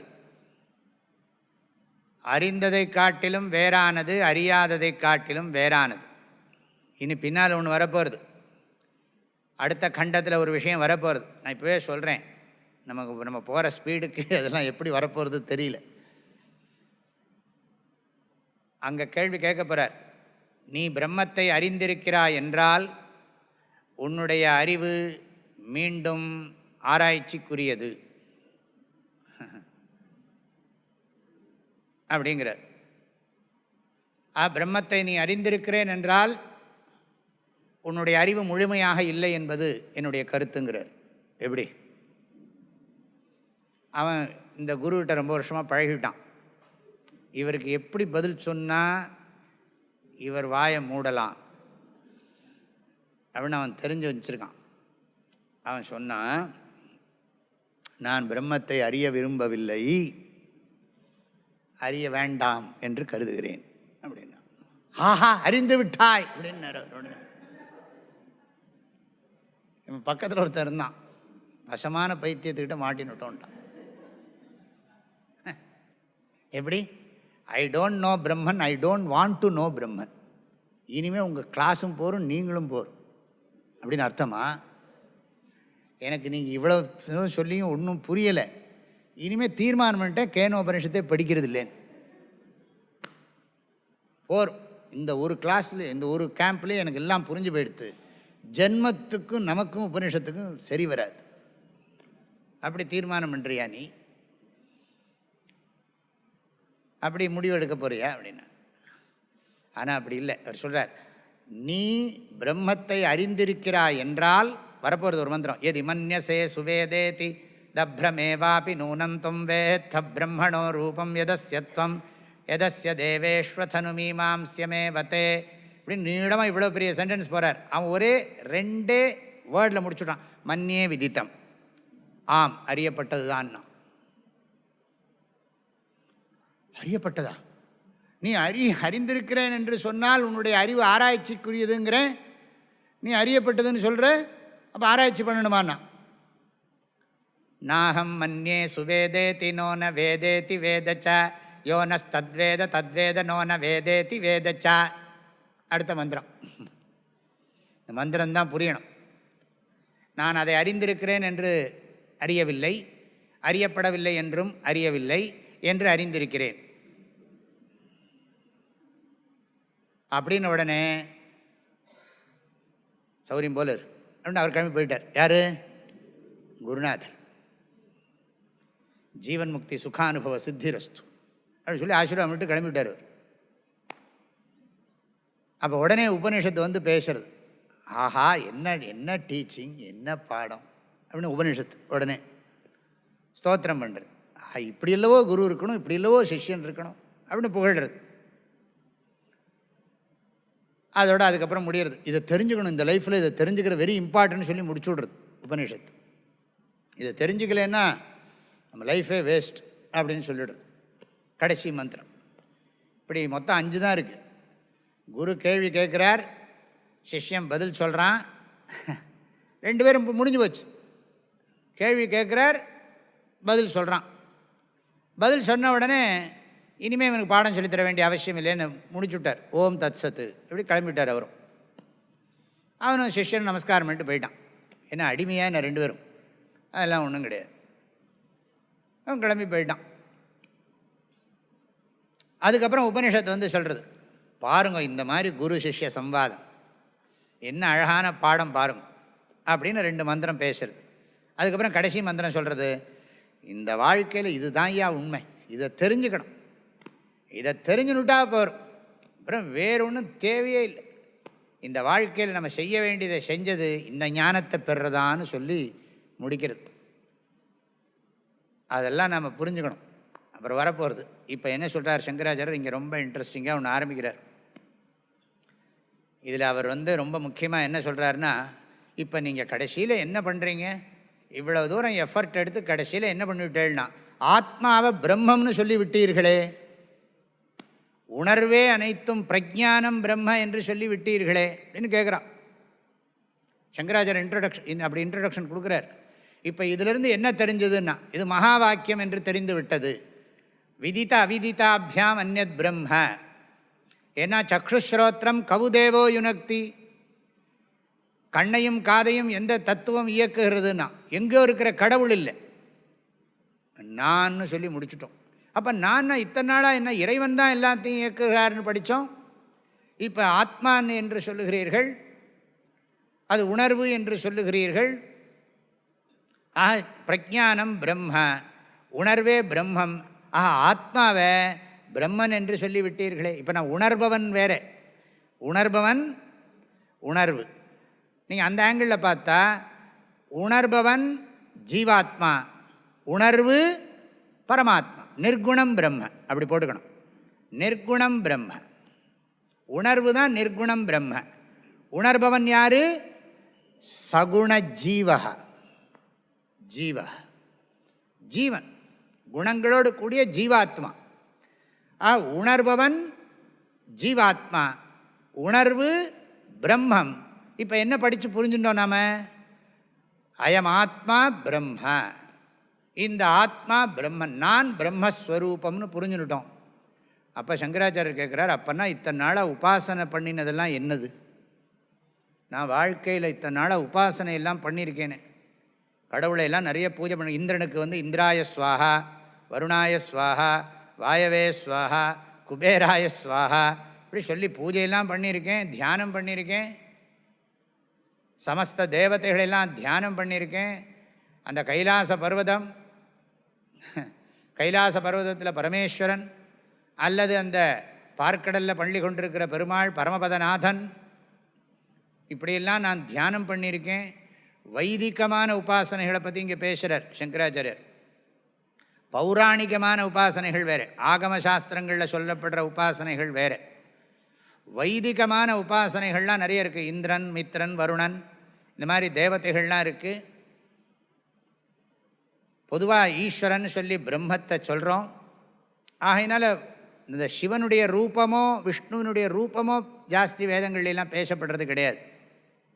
ஆனால் புராணங்கள்லையும் ஆகம சாஸ்திரங்கள்லையும் மக்களுடைய மனப்பக்குவத்துக்கு தகுந்த மாதிரி ரூபங்கள்லாம் கற்பிக்கப்பட்டிருக்கு. பூஜார்த்தம் கல்பித்தம் துவைத்தம் அத்வைதாதப்பி சுந்தரம்னா ஒருத்தன். நமக்கு எல்லாருக்கும் இப்போ நம்ம இது வேதாந்தம் படிக்கிறது நல்லா தான் இருக்குது. அங்கே போய் தட்சிணாமூர்த்திகிட்டையும் போய் நல்லா பார்க்குறதுக்கு சுவாமி நல்லா இருக்குன்னு தானே சொல்கிறோம். இல்லாட்டி வேறு கன்றாவியெல்லாம் பார்க்க வேண்டியிருக்கும். அதனால் என்ன பண்ணுறோம்னா இதெல்லாம் பகவானை பார்த்துன்னு இருப்போம், இதில் பகவானுக்கு நைவேத்தியம் பண்ணி சாப்பிடுவோம் அப்படி சொல்லி இது ஒரு கல்ச்சர், இது ஒரு பண்பாடு, பழக்க வழக்கம்லாம் வச்சுருக்கோம். அப்போ அங்கேயும் தன்னுணர்வு இருக்குது. அங்கேயும் பகவானே எனக்கு அனுகிரகம் பண்ணுன்னு கேட்குறோம். என்ன கேட்குறோம் அவர்கிட்ட? அர்த்தம் வேணுங்கிறோமா, தர்ம புண்ணியம் காமம் வேணுங்கிறோமா, புண்ணியம் வேணுங்கிறோமா, மோட்சம் வேணுங்கிறோமா? அது அவங்கவுங்களுடைய மெச்சூரிட்டியை பொறுத்துது. எனக்கு பொருளை கொடு, எனக்கு புலனின்பத்தை கொடு, எனக்கு நிறைய புண்ணியத்தை கொடு, இல்லை எனக்கு ஞானத்தை கொடு, மோட்சத்துக்கான ஞானத்தை கொடு, என்ன கேட்டாலும் அவர் கொடுக்குறார். ஆனால் இங்கே என்னென்னா மோட்சத்தை கொடுன்னா ஞானம் அவர் தன்னையே கொடுத்துருவார். தன்னையே கொடுத்துருவார். தன்னையே கொடுக்குறதுனா என்ன அர்த்தம்? தந்தது உந்தன்னை, கொண்டது துவைத்தமா அத்வைத்தமா? பாவனையை பார்த்தா துவைத்தம் மாதிரி இருக்குது. ஆனால் விஷயம் என்ன? தந்தது உந்தன்னை, கொண்டது எந்தன்னை. சங்கரா ஆறுகளோ சதுரர்னு இங்கே பாடுற போது மாணிக்க வாசகருக்கு இண்டிவிஜுவாலிட்டி இருக்கா இல்லையா? கஷ்டம். ஆனால் அந்த இண்டிவிஜுவாலிட்டி, தன்னுணர்வு என்பது மிக உயர்ந்தது, பண்பில் மேலானது, பழுத்தது அப்படிலாம் சொல்லலாம். ஆனால் பழுத்த தன்னுணர்வு, பழுக்காத தன்னுணர்வு வேறு, பழுத்த தன்னுணர்வு வேறு. பழுக்காது பொன்னையும் பொருளையும் போகத்தையும் தான் கேட்கும். பழுத்த தன்னுணர்வு என்ன பண்ணும்? பழுத்த அகங்காரங்கிறோம்ல, நல்லா பழுத்த அகங்காரம், அது என்ன பிரார்த்தனை பண்ணும்னா ஞானத்தை கொடுன்னா. எல்லாம் பாவனை, எல்லாம் தப்பு கிடையாது. எல்லாம் நம்ம சந்தோஷமாக பாடுறோம். எதுக்கு சொல்கிறார் சங்கராச்சாரியர்? இப்போ நீங்கள் இவ்வளோலாம் சித்தாந்தம் பண்ணி கடைசியில் தலையிலே கை வச்சுட்டீங்களேங்கிறான். என்ன ஒரு சங்கராச்சாரியர் எழுதுகிறார் பாருங்க. அந்நதேவ தத் விதித்தாத் அதோ அவிதித்தாததி இத்தியனேன வாக்கியேன ஆத்மா பிரம்மேதி பிரதிபாதித்தே ஸ்ரோத்து ஆசங்கா ஜாதா. கேட்குறவனுக்கு சந்தேகம் வந்துவிடுதான். நீங்கள் இப்படி சொல்லி கடைசியில் மகா வாக்கியத்தை கொண்டுட்டீங்க. ஜீவாத்மா பரமாத்மா ஒன்றுன்னு சொல்லிட்டீங்க. அந்நதேவ விதித்தாத், அந்நதேவ தத் விதித்தாத் அதோ அவிதித்தாததி இத்தியனேன வாக்கியேன, இந்த என்ற வாக்கியத்தினால் ஆத்மா பிரம்மேதி பிரதிபாதித்தே, ஆத்மாவை பிரம்மம் என்று நீங்கள் பிரதிபாதனம் செய்து விட்டீர்கள். அப்போ கேட்குறவனுக்கு என்ன தோன்றுகிறதுனா, கதம்னு ஆத்மா பிரம்ம, எப்படிப்பா ஆத்மா பிரம்மமாக முடியும்? ஆதிசங்கர் கேள்வி கேட்குறார் பாருங்க. எல்லாம் அற்புதமாக கமெண்ட்ரி இது. கதம்னு ஆத்மா பிரம்ம, எப்படி ஆத்மா பிரம்மமாக முடியும்? ஆத்மாஹி நாம அதிகிருத்தா கர்மணி உபாசனேச்ச சம்சாரி. இவன் எப்போ பார்த்தாலும் எதையாவது கர்மாவை பண்ணிட்டு இருக்கணும், இல்லாட்டி உபாசனை பண்ணணும். பிரம்மத்தை குறித்து இவன் கடமைகளை செய்யணும். இறைவனை சார்ந்திருந்து கடமைகளை செய்ய கடமைப்பட்டவன், இறைவனை சார்ந்திருந்து இவன் இறைவனை தியானம் செய்ய கடமைப்பட்டவன். இவன் இந்த உலக வாழ்க்கையில் உழல்பவன், சம்சாரி. கர்ம உபாசனம் வா சாதனம் அனுஷ்டாய பிரம்மாதி தேவானு ஸ்வர்க்கம் வா பிராப்தும் இச்சதி. இவன் கர்மத்தையோ உபாசனையோ பண்ணி, புண்ணிய கர்மாக்களை பண்ணி பிரம்மாதி தேவத்தன்மையையோ சொர்க்கத்தையோ அடையணும். தத்து தஸ்மாத் அந்யா உபாசியா, அவனுக்கு அந்நியமானதானே உபாசியமானது. விஷ்ணு ஈஸ்வரா இந்திரா பிராணோவா பிரம்ம பவித்து மருகதி. அது எப்படி இவன் பிரம்மமாக முடியும்? ஏன்னா இதுதான் ஆதிசங்கரர் காலத்தில் பெரிய கேள்வி அவர்கிட்ட கேட்கப்பட்டது. அவர் எல்லாம் பிரம்மம்னு உடனே அவன் சண்டைக்கு வந்துட்டான். என்ன அநியாயமாக இருக்குது, நாங்கள் இத்தனை வருஷமாக சொல்லிகிட்டு இருக்கோம் பிரம்மன் வேறே ஜீவன் வேறேன்னு சொல்லிகிட்டு இருக்கோம், நீ திடீர்னு பெரிய குண்டை போடுற, சர்வம் பிரம்மமயம்ங்கிற, எப்படி சர்வம் பிரம்மம் ஆக முடியும்? எல்லாம் இறைவனுடைய ஆட்சிக்கு உட்பட்டதுன்னு சொல்லு. நானும் இறைவனும் ஒன்றுங்கிறது எவ்வளோ பெரிய பாபம் அப்படின்னு அத்தனை பேரும் அன்னையிலேருந்து இன்றைக்கி வரைக்கும் வரைஞ்சிக்கிட்டு இருக்காங்க. அது அப்படியே அவர் சொல்கிறார் பாருங்க. அப்படி கேட்குறாங்க, அப்படி சொல்கிறார். தத்து தஸ்மாத் அந்யா உபாசியா, தஸ்மாத் அந்யா. தஸ்மாத் அந்யான்னு அர்த்தம், கேட்குறவன், ஸ்ரோத்து கேள்வி கேட்டவனுக்கு அந்நியமானவன் தானே கடவுள். சக்ஷுஸ்ரோத்திரம் கவு தேவோ யுனக்தின்னு தானே கேட்டான். இந்த கண்ணையும் காதையும் இயக்குவது எந்த தெய்வீக தத்துவம்னு தானே கேட்டான். அந்த தெய்வீக தத்துவம் அவனேன்னு சொன்னால் அவன் பிரம்மமாயிடுவானே. இறைவன் தானே இந்த கண்ணையும் காதையும் இயக்கிறான், அப்படி அல்லவோ சொல்லணும். அப்போ நீங்கள் அவனையே பிரம்மம் என்று சொல்லிவிட்டால் என்ன ஆகும்? நது ஆத்மா, நீங்கள் சொல்கிறதெல்லாம் இத்தனை வருஷமாக நாங்கள் படித்ததுக்கு விரோதம். லோக பிரத்யய விரோதாத், நம்ம அனுபவத்துக்கும் இதுவரைக்கும் இருக்கக்கூடிய மகான்களுடைய கருத்துக்களுக்கும் உங்களுடைய கொள்கை கருத்து விரோதமாக இருக்கிறது அப்படின்னு சங்கராச்சாரியர் எழுதுகிறார், பூர்வபட்சமாக எழுதுகிறார். அவரே எழுதுகிறார், இப்படி எல்லாரும் நம்மளை கொஸ்டின் பண்ணுவான், அதுக்கு ஆன்சர் சொல்கிறேன் அப்படின்னு நான் சொல்லலைப்பா, உபனிஷத்தை சொல்கிறதுங்கிற. லோக பிரத்யய விரோதாத், அதாவது உலகத்தில் உலக அனுபவத்துக்கு விரோதம்ங்கிறார். லோக பிரத்யம்னா என்ன? உலக அனுபவத்திற்கு முரணானது. தனித்தனியாக தான் இருக்கும். நாம் எல்லாரும் என்ன நம்ம எல்லாம் இப்படி பிரம்மன் ஆக முடியும் அப்படிங்கிறது. யதா அந்நிய தார்க்கிக்காக, தார்க்கிக்காகனா ஊகம் பண்ணி சொல்கிறவங்க, வேதத்தை எடுத்துக்காதவங்க. அதாவது வைதிகர்கள் வேதத்தை எடுத்துக்க, வேதத்துக்கு விட அனுமானத்துக்கு முக்கியத்துவம் கொடுக்குறவங்க, தர்க்கத்துக்கு வேதத்தை உபயோகப்படுத்துகிறவர்கள். அவர்களும் என்ன சொல்கிறார்கள்? ஈஸ்வராத் அந்யா ஆத்மா இது ஆச்சக்ஷதே தார்க்கிக்காகங்கிறார். அனுமானம் பண்ணுறவங்களும் இதுதான் நிறைய பேருக்கு இதுதானே கன்வீனியன்ட். எல்லோரும் நம்மளே என்ன சொல்கிறோம், நம்மளும் விவகாரத்தில் அப்படி தானே இருக்கும். உடனே போய் நமஸ்காரம் பண்ண போய்டுறோம், இங்கே உட்காந்துட்டு எல்லாம் ஒன்றுங்கிறோம். இப்போ உங்களுக்கு சந்தேகம் வந்துடும், இங்கே இருக்கிற பர்சனாக இங்கே கிளாஸில் பாடம் சொல்லித்தர சுவாமி சரியானவரா, அங்கே பூஜை பண்ணுற சுவாமி சரியானவரா? எனக்கு இவரே பெரிய குழப்பத்துக்குள்ளவராக இருக்கார். இந்த பாடம் சொல்லித்தர வாத்தியாரே தகராறு பிடிச்சவர். அங்கே நடந்துக்கிறது ஒரு மாதிரி நடந்துக்கிறார், இங்கே வந்தால் ஒரு மாதிரி பேசுகிறார், சந்தேகம் வந்து நம்ம லெவல் வேறேங்கிறோம். இது அப்சல்யூட் ஆங்கிள், இது ரிலேட்டிவ் ஆங்கிள்னு பிரிச்சுக்கிறோம். ரெண்டும் பேலன்ஸ் பண்ணுறோம். இப்போ நமக்கு 3 இது இருக்கே. சுஷுப்தி அவஸ்தையில் பூஜையாக பண்ண முடியும், பூஜை பண்ணினா தூங்கவா முடியும்? தூங்குற போது நிலை வேறு, நம்ம புரிஞ்சுன்னு இருக்கிறத பொறுத்து. அதனால தான் எப்போவுமே தர்மம், அதுக்கு தான் இன்னும் அந்த அத்வைதம் பேசி தர்மத்துக்கு விரோதமாக போயிடக்கூடாது. அதுக்காகத்தான் தர்மத்தை அனுஷ்டிக்கிறோம். விவகாரத்தில் எப்பவும் பக்தி துவைத்தம் அதோடு தான் இருப்போம். ஆனால் மனசில் அதுக்காக ஸ்பிரிட் பர்சனாலிட்டின்னு இல்லை, புரிஞ்சுன்னு இருக்கிறது. இப்போ குழந்தைகள்கிட்ட போய் நம்ம விளையாடுறோம் வச்சுக்கோங்க. குழந்தைகள்கிட்ட போய் நம்ம விளையாடுற போது குழந்தைகளுடைய மனநிலை எப்படி இருக்கும்? நம்ம மனசுக்கு இருக்கிற பக்குவம் குழந்தைகளுக்கு இருக்குமா? இருக்காது. அப்போ குழந்தைகள்கிட்ட நீங்கள் பிஹேவ் பண்ணுறது எப்படி பண்ணணும்? எப்படி பண்ணுறது? நீ நானும் பிரம்மம் தெரியுமோ இல்லையோ அப்படின்னு வச்சுங்களேன். எப்படி பார்க்கும், அது என்ன சொல்கிற நீ கேட்கும். அதோட ஃபீலிங்ஸ் வேறு, நம்முடைய உணர்வுகள் வேறு. அப்போ போய் அது நமக்கு தெரியும், அதுக்கும் கான்ஷியஸ்னஸ்ஸு சந்தேகமாக இருக்குது, எனக்கும் 2 பேருக்கும் வி ஆர் கான்ஷியஸ் பீயிங்ஸ் இல்லையா? ஆனால் அதோட மைண்டோட மெச்சூரிட்டி வேறு, என் மைண்டோட மெச்சூரிட்டி வேறு. ஆனால் குழந்தைகிட்ட போய் நான் விளையாடுற போது குழந்தை மாதிரி நான் மாற்றிக்கணும், என்ன மாற்றின்னு குழந்தை மாதிரியே பேசணும். சும்மா குழந்தைகிட்ட விளையாடுற போது அது எப்படி விளையாடுறதோ அது மாதிரி, அது என்ன எதிர்பார்க்குறதோ அதுக்கு தகுந்த மாதிரிலாம் நம்ம நடிக்கணும். ஆனால் நடிக்கிறதுனால நம்ம குழந்தைய ஏமாத்துறோன்னு அர்த்தமா? இல்லையே. அது மாதிரி தான் அது. குழந்தைய ஏமாத்துனுங்கிறதுக்கால ஜனங்கள் உலகம் முழுக்க எல்லாரும் பெரும்பாலும் அஜ்ஞானிகள் துவைத்திகள். தினம் அங்கே ஒரு வியாழக்கிழமையும் சொல்லிகிட்டு இருக்கேன் இது பரிகார ஸ்தலம் இல்லைன்னு.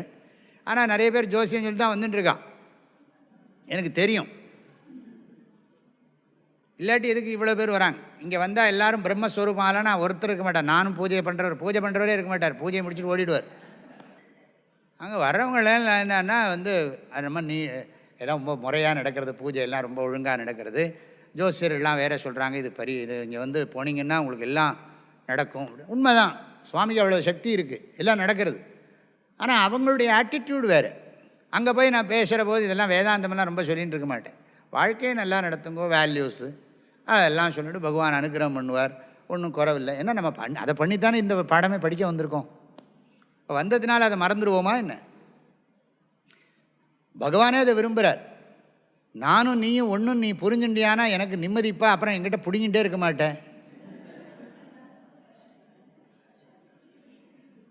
நினைப்பாரா மாட்டாரா? எப்போ பார்த்தாலும் அதை கொடு இதை கொடு, தனம் தானியம் பசும், அன்னிலேருந்து இன்னைக்கு வரைக்கும் சொல்லிகிட்டே இருக்கேன். உனக்கு கொடுத்துட்டே இருக்கேன், நீ திரும்ப திரும்ப போரல கேட்டுட்டே இருக்கே. வருமா வராது? அவருக்கு தோணுமா தோணாது. ஆகையினால இந்த மந்திரம் என்ன பண்ணுகிறதுன்னு அதை சொல்கிறார். அது மாத்திரமில்லை, வேதமே சொல்கிறது, யதா ததா கர்மிணா அமும் யஜ, இந்த பூஜையை பண்ணு அந்த பூஜையை பண்ணுன்னு சாகர வரைக்கும் பூஜையை சொல்லின்னு இருக்கு. இது அந்யா தேவதா உபாசத்தே, வேறு தேவதைகளெல்லாம் உபாசனை பண்ண சொல்கிறது. தஸ்மாது யுக்தம் எத் விதித்தம் உபாஸ்யம் தத் பிரம்ம பவேத் ததா அந்யா உபாசகா இதி தாமேதாம் ஆசங்காம் சிஷ்யலிங்கேன உபலக்ஷ்ய தத் வாக்கியாத்வா ஆக. ரொம்ப அழகான வாக்கியம், சென்டென்ஸ். என்ன சொல்கிறார் சுவாமி? இந்த விதித்தம் அவிதித்தம் இதுதான் இங்கே டாபிக். அறிந்தது அறியாது பாருங்க. அதாவது இறைவன் அறியப்பட்டவன், இறைவன் அறியப்பட்டவன், நானும் அறியப்பட்டவன். நான் யாருன்னு எனக்கு தெரியும், கடவுள்னா யாருன்னு எனக்கு தெரியும். கடவுள் யாருன்னு உனக்கு எப்படி தெரியும்னா சாஸ்திரம்தான் சொல்லித்து. உலகு ஆதிபகவன் முதற்றேன்னு சொல்லியிருக்கு. ஆகையினால அவர் என்னன்னா, நீ எப்போவுமே அவனுடைய தாளை சேர்ந்துரு. உலகு ஆதிபகவன் முதற்றே, வாலறிவன் நற்றாள் தொழு, மானடி சேருவாயாக. என்ன வேண்டுதல் வேண்டாமை இலான், அவனை பூஜை பண்ணு, அவன் உனக்கு பிறவி பெருங்கடலேருந்து உன்னை விடுவிப்பான். எளிமையாக இருக்குது. இதை விட்டுட்டு எங்கேயோ கொண்டு போகிறீங்களே அப்படி சொல்லலாம். ஆனால் அது முழுமை பெறாதுங்கிறார். அது முழுமை பெறாது. இதிலெல்லாம் நிறைய இது இருக்குது. இப்போ பகவானாக பார்த்து எனக்கு என்றைக்கா ஒரு நாள் ப்ளஸ் பண்ணி இருவினை ஒப்பு மலப்பரிபாகம் சத்தி நிபாத்தம் அவர் என்னுடைய புண்ணிய பாபத்தை ஈக்குவலாக்கி, இது ஒரு பெரிய விஷயம், இது பெரிய விசாரம். அது எப்படி புண்ணிய பாபம் ஈக்குவல் ஆகும்? இருவினை ஒப்பு, ரெண்டு வினையும் சேர்ந்துடும். அதாவது புண்ணிய பாபம் ஈக்குவல் ஆகிடும். அப்புறம் என்ன ஆகும்னா, அந்த உயிர் பக்குவம் அடைஞ்சிடும், இந்த ஆத்மா பக்குவம் அடைஞ்சிடும். அதை அதுக்கெல்லாம் சம்ஸ்காரங்கள்லாம் பண்ணி தீட்சையெல்லாம் பண்ணி பருப்பாக அடைஞ்சிடும். அப்புறம் இறைவனுடைய அருள் அந்த உயிர் மேலே பரவும், அந்த ஜீவன் பேரில் ஈஸ்வரனுடைய அனுகிரகம் பரவும். அப்புறம் அந்த ஜீவன் இறைவனோட ஒன்றி இருக்கும். அவ்வளோ. ஆனாலும் இறைவனும் உயிரும் வேறு. அதுக்கெல்லாம் நிறைய உதாரணம் இருக்குது. இப்போ பகலில் சூரியன் பிரகாசமாக இருக்கிறப்போ நட்சத்திரங்கள்லாம் தெரியல, ஆனால் நட்சத்திரங்கள்லாம் வேறு வேறையாக இருக்கா இல்லையா? அப்போ சூரிய பிரகாசம் போன்றது இறைவனுடைய அருள். இந்த உயிர்களெல்லாம் எப்படின்னா அந்த இறைவனிடத்தில் ஒடுங்கி இருக்குன்னு, ஆனால் வேறு வேறு. இது ஒரு உதாரணம். அப்புறம் தேன் மெழுகு, தேன் மெழுகு இருக்கே, இந்த தேன் மெழுகில் தங்கத்தை ஊற்றி எடுப்பாங்க, தங்கத்தூளெல்லாம். இப்போ தங்கத்துகள்கள்லாம் அதில் இருக்கும். அது மாதிரி இறைவன் என்பது தேன் மெழுகு உருண்டை போன்று, அதில் இருக்கக்கூடிய தங்கத்துகள்கள் போன்றவர்கள் ஆல் இண்டிவிஜுவல்ஸ். இதெல்லாம் துவைத சித்தாந்தம். ஈஸ்வரனோட ஐக்கியமாகி விட்டார்கள், ஆனால் அதெல்லாம் வேறேங்கிறது. ஆனால் individuality remains. Subtle level, subtlest level. ஆகையினால இந்த உலகம் உண்மை, இந்த வாழ்க்கை உண்மை, இறைவனை வழிபடுவதும் உண்மை, அதனால் அவர் அருள் புரிவதும் உண்மை. அதனால் அவரோடு நாம் என்ன பண்ணுறோம்? இந்த உலகத்தை மறந்துடுறோம். உற்றாரை யான் வேண்டேன், ஊர் வேண்டேன், பேர் வேண்டேன், எல்லாத்தையும் விட்டுவிட்டு பற்றினேன் பரமமூர்த்தினா எல்லாம் பகவானுடைய இது பண்ணணும்னா அது நல்லா தான் இருக்குது, அது ஒன்றும் தப்பு கிடையாது. ஆனால் அதில் பூர்ணத்துவம் கிடையாது. அதில் நிறைய ஸ்ருதி யுக்தி அனுபவ விரோதம் இருக்கிறது என்பது அத்வைதிகளுடைய வாதம். ஸ்ருதி யுக்தி அனுபவம் இதெல்லாம் விரோதம் இருக்குப்பா. ஆகையினால இந்த ஸ்ருதி யுக்தி அனுபவ விரோதங்கள் இருக்குங்கிறத அது ஆர்கியூ பண்ணுவாங்க. அதுக்கு பேர் தான் இந்த இடத்துல தான் நிறைய வாதங்கள்லாம் நடக்கும். அவிரோதம், நாங்கள் எங்கள் சித்தாந்தம் விரோதமாக இருக்கா இல்லைன்னு இதெல்லாம் ரொம்ப அகாடமிக்காக போயின்னு இருக்கும். நான் அதுக்குள்ளேலாம் நுழையலை. இங்கே டாபிக் அது வந்துடுத்து. ஆகையினால என்ன சொல்கிறார், அதை நீக்கிறதுக்காக வேண்டி சிஷ்யன் என்ன திடீர்னு இப்படி என்னை உணர்வுங்கிறீங்களே, நான் உணர்பவன்லவோ நினச்சிட்டு இருந்தேன். நம்ம பாஷையில் சொல்கிறேன். உணர்பவன்னா ஜீவாத்மா, உணர்வுங்கிறது கடவுள் இறைவன். உணர்வு வேறு உணர்பவன் வேறு தானே அப்படின்னு. உணர்பவனையும் உணர்வையும் எப்படி ஒன்றாக்குகிறீர்கள்? நம்ம பாஷையில் சொல்கிறேன் புரியறதுக்காக. உணர்வு இறைவன், உணர்பவன் வேறு, உணர்வு வேறு உணர்பவன் வேறு. நம்ம என்ன சொல்கிறோம், உணர்பவன் என்பது கற்பனைங்கிறோம், மாய கற்பனைங்கிறோம். அல்ல, உணர்பவனும் உண்மை, உணர்வும் உண்மை. உணர்வு உணர்பவன் அல்ல, உணர்பவன் உணர்வு அல்ல. உணர்பவன் உணர்வை உணர்ந்து வழிபட்டு போற்றி வழிபட்டு வணங்கி உணர்வு மயமாகலாமே தவிர உணர்வாக ஆக முடியாது. எப்படி? உணர்பவன், புரியுறதா? உணர்பவன் உணர்வை வழிபட வேண்டும். உணர்பவன் உணர்வை வழிபட வேண்டும். உணர்பவன் உணர்வை வழிபட்டு உணர்வின் அருளால் உணர்பவன் உணர்வோடு இரண்டர கலக்க வேண்டும். இரண்டர கலக்கிறதுனா என்ன அர்த்தம்? இரண்டு அற, ஆனால் இரண்டு அற கலக்க வேண்டும். இரண்டு அறன்னா என்ன அர்த்தம்னா அதுக்கு பேர் தான் துவைதாத்வைதம். அதாவது துவைத்தமும் கிடையாது, அத்வைத்தமும் கிடையாது. இப்போ என்னன்னா துவைத்தமும் உண்மை, அத்வைத்தமும் உண்மை. அங்கே தான் துவைத்தமும் சத்தியம், அத்வைத்தமும் சத்தியம். இதுதான் விசிஷ்டாத்வைதம். சைவ சித்தாந்தமும் இதுதான். அது சிவனை பூஜை பண்ணுற விசிஷ்டாத்வைத்தம். அது பேரே சிவ விசிஷ்டாத்வைத்தம்னு இருக்குது சாஸ்திரத்தில். விஷ்ணுவை பூஜை பண்ணுற விசிஷ்டாத்வைதிகள், இவங்களுக்கு பேர் பேதாபேதவாதிகள் அப்படின்னு பேர். அதுதான் தமிழ்நாட்டில் பிரசித்தம் சைவ சித்தாந்தம். அதுக்குள்ளே உள்ளுக்குள்ளே நிறைய ஸ்கூல் ஆஃப் தாட்ஸ் எல்லாம் இருக்குது. வைஷ்ணவ சித்தாந்தம் இருக்குது, ராமானுஜாச்சாரியார் பண்ணினது. இவர் மெய்கண்ட சிவாச்சாரிய சத்தியஜான தரிசினின்னு பேர், தமிழில் அவருக்கு பேர் மெய்கண்டார்னு பேர். நீலகண்ட சிவாச்சாரியார்னு ஒருத்தர் பிரம்மசூத்திரத்துக்கு வியாக்கியானம் பண்ணியிருக்கார். அவங்களாம் அதுதான் சொல்லுவாங்க. இதுக்கு பேர் பேதாபேதவாதம் பேர். ஆதிசங்கரர் காலத்தில் இது நிறைய இருந்திருக்குன்னு தெரிகிறது. ஏன்னா போதாயன விற்பி அப்படின்னு ஒரு கமெண்ட்ரி சொல்கிறாங்க. சங்கராச்சாரியர் அது விற்த்திக்கார மதம்ங்கிறார். இதெல்லாம் உங்களுக்கு நான் தகவலுக்காக சொல்கிறேன். இந்த கேனோபனிஷத்தில் அவ்வளவு விஷயம் உட்கார்ந்துருக்கு. ஊசி மிளகா உபனிஷத்துன்னு பேர். ஊசி மிளகா உபனிஷத்துன்னா என்ன அர்த்தம்? நகர்றதா பாருங்க. இப்போ தான் 5வது மந்திரத்துக்கே வந்திருக்கேன். நகர்த்தணும்னா ரொம்ப ஈஸியாக நகர்த்தி விடலாம். ஆனால் இவ்வளவு விஷயங்களை பேச வேண்டி இருக்குது. இந்த மந்திரத்துக்கு தான்ப்பா அர்த்தம்னா நீ போய் வீட்டில் போய் படித்து பார்த்துக்கொள்ளி தியானம் பண்ணி பாருன்னு சொல்லிடலாம். ஆதிசங்கர் அதுக்கு அவ்வளோ மெனக்கிட்டு அர்த்தம் சொல்கிறார் பாருங்க. ஆகையினால அவன் சிஷ்யன் ரெண்டு சொல்கிறார். அவன் முகத்தை பார்த்து புரிஞ்சுன்னுட்டாரான். சிஷ்யலிங்கேன தத் வாக்கியாத்துவாங்கிறார். அவன் கேள்வி கேட்டான், அந்த கேள்வி மந்திரத்தில் இல்லையாம். அது சொல்கிறார், மந்திரத்தில் வரல அவன் கேள்வி, அவன் முக குறிப்பை பார்த்து சொல்லுகிறார் அப்படிங்கிறார். என்ன இது அப்படின்னு ஆச்சரியப்படுறானா.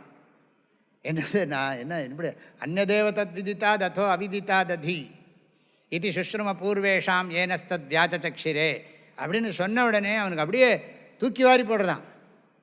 என்னது நான் சைத்தன்யமா? சைத்தன்யத்துக்கிட்ட இருந்து இரவல் வாங்கியிருக்கேன். ஜீவாத்மா தானே நான். அல்பச்சித்து, அது மகா சித்து. இதுதான் அது பேருணர்வு, நான் சிற்றுணர்வு. இந்த இடத்துல உணர்வுன்னு போட்டேன். பேரறிவு சிற்றறிவுன்னு சொன்னால் அதுக்கு தான் நம்ம 3ஆக பிரிச்சுருக்கோம். நான் வகுப்புகளில் முன்னால் சொல்லியிருக்கேன்.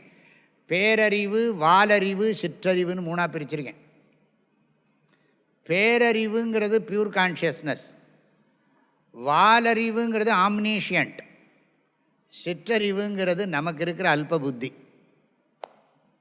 ஆம்னிஷன்ட்டுக்கு ஆப்போசிட் என்னது? ஆம்னிஷன்ட்டுக்கு ஆப்போசிட் தான் இருக்கா தெரியல எனக்கு. தமிழில் இருக்குது. எனக்கு இருக்கிற ஞானம் என்னது? Limited knowledge. அதுவும் அடிக்கடி மறந்து போயிடுறது. ஆகையினால எனக்கு இருக்கிற நாலெட்ஜ் ரொம்ப ரொம்ப லிமிட்டட், சிற்றறிவுன்னு அர்த்தம். பகவானுக்கு இருக்கிற ஞானம் வாலறிவு, சர்வஜனவன். நான் அல்பஜன். ஆனால் ரெண்டு பேரும் ஞா. அல்பஜா சஹா சர்வஜா. நம்ம என்ன பண்ணுறோம் அத்வைத சித்தாந்தத்தில்? அந்த சர்வத்தை ரிமூவ் பண்ணு, இந்த அல்பத்தை ரிமூவ் பண்ணு. ஞா. ஞான்னா என்ன அர்த்தம்? அறிகிறவன் அர்த்தம். இந்த சர்வம் அல்பங்கிறதெல்லாம் மாயா கல்பித்தம்னு விடுறோம். இங்கே தான் விஷயம். அவர் ஆம்னிஷியன்ட்டுங்கிற, நீ ஒன்றும் தெரியலேங்கிற. ஒன்றும் தெரியலைங்கிறது உன்னோட பாடி மைண்டு காம்ப்ளெக்ஸோடு இருக்கிற ஐடென்டிஃபிகேஷனால தானே இந்த ப்ராப்ளம். உன்னோட இண்டிவிஜுவாலிட்டினால தானே உனக்கு நான் எனக்கு ஒன்றும் தெரியல, எனக்கு அல்பசக்திமான் இப்படியே சொல்லி கீழே கீழே போயிட்டே இருக்கே நீ. அப்புறம் அவரை மேலே தூக்கி வச்சுட்டே இருக்கே அப்படின்னு அவரே சொல்கிறார். நான் மேலேயும் இல்லை, நீ கீழையும் இல்லை, மேலே இருந்தால் மேலே எல்லாரும் மேலே எல்லாரும், கீழே இருந்தும் கீழே எல்லாரும் கீழே எல்லாரும் அவரே சொல்கிறார். யார்? இல்லை, நான் எங்கே வேணாலும் யூஸ் பண்ணுவேன் திருக்குறளை. அதனால் நான் மேலே இருக்கிறதுனால நான் மேலே இருக்கேன்னு நினச்சப்பா, நீ என்ன அல்பமாப்பா, நான் உன்னை சிருஷ்டி பண்ணியிருக்கேன், நீ அல்பங்கிற என்ன அப்படின்னு அவரே கூட சொல்லலாம். அதெல்லாம் நீ அல்பம் மாதிரியும் நான் பெருசு மாதிரியும் தெரிகிறது. உண்மையிலே எனக்கும் உனக்கும் இருப்பு ஒன்றேங்கிறார் அவர். எல்லாம் அறிந்த எனக்கும் குறைந்த அறிவே உள்ள உனக்கும் ஆதாரம் ஒன்றப்பா, அதுதான் சத்தியம், இருப்பு.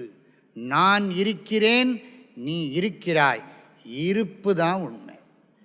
ஈஸ்வர சத்தியம் வேற, ஜீவ சத்தியம் வேறு கிடையாது. அதுதான் ஆர்குமெண்ட்டே, மெயின் ஆர்குமெண்ட். ஈஸ்வர சத்தியம், ஜீவ சத்தியம். ஈஸ்வர சத்தியம் ஜீவ சத்தியம்னா என்ன அர்த்தம்? என்ன முப்பொருள் உண்மை. அப்போ 3 பொருள் உண்மைன்னா உண்மை 3. உண்மை 1, 3 பொருள்கள் கற்பிக்கப்பட்டிருக்குங்கிறோம். முப்பொருள் உண்மைன்னு சொல்கிறோம் இல்லையா? முப்பொருள் உண்மைன்னா, நான் இப்போ சித்தாந்தம் பேச ஆரம்பிச்சுட்டேன். முப்பொருள் உண்மைன்னு சொன்னால், ஏன்னா இந்த பாடம் அப்படி இருக்குது. முப்பொருள் உண்மை இல்லை, உண்மை 1. உண்மை 1, 3 பொருள்கள் ஒரே உண்மையில் கற்பிக்கப்பட்டிருக்கின்றன. உள் ப்ளஸ் மை, அதுதான் சத்தியம். சத்தியம்னா பியூர் எக்ஸிஸ்டன்ஸ், தூய இருப்பு. தூய இருப்புக்கு தான் உண்மைன்னு பேர். ஆக உண்மை 1, பொருள்கள் 3 கற்பிக்கப்பட்டன. உண்மையே உண்மை, உண்மையே உண்மை, பொருள்கள் உண்மை அல்ல. இதுதான் அத்வைத சித்தாந்தம். பொருள்கள் உண்மை அல்ல. அடுத்த மந்திரத்துக்கு வர முடியல, பார்ப்போம், சாயங்காலம் பார்ப்போம், டைம் பார்ப்போம். ஓமாப்யாயந்து மமாங்கானி, சேர்ந்து படிப்போம். வாக் பிராணச்சக்ஷுஸ்ரோத்ரமதோ பலமிந்திரியாணி ச சர்வாணி சர்வம் பிரம்ம உபனிஷதம் மாஹம் பிரம்ம நிராகுர்யாம் மாமா பிரம்ம நிராகரோத் அநிராகரணமஸ்த்வநிராகரணம் மே அஸ்து ததாத்மனி நிரதேய உபனிஷத்சு தர்மாஸ்தே மயி சந்து தே மயி சந்து. ஓம் சாந்தி ஷாந்தி ஷாந்தி. ஹரி ஓம். ஐயனே எனதுள்ளே நின்று அனந்த ஜன்மங்களாண்ட மெய்யனே உபதேசிக்க வெளிவந்த குருவே போற்றி. உய்யவே முக்தி நல்கும் செய்யுமாறொன்றும் காணேன் திருவடி போற்றி போற்றி. மூர்த்தியெல்லாம் வாழி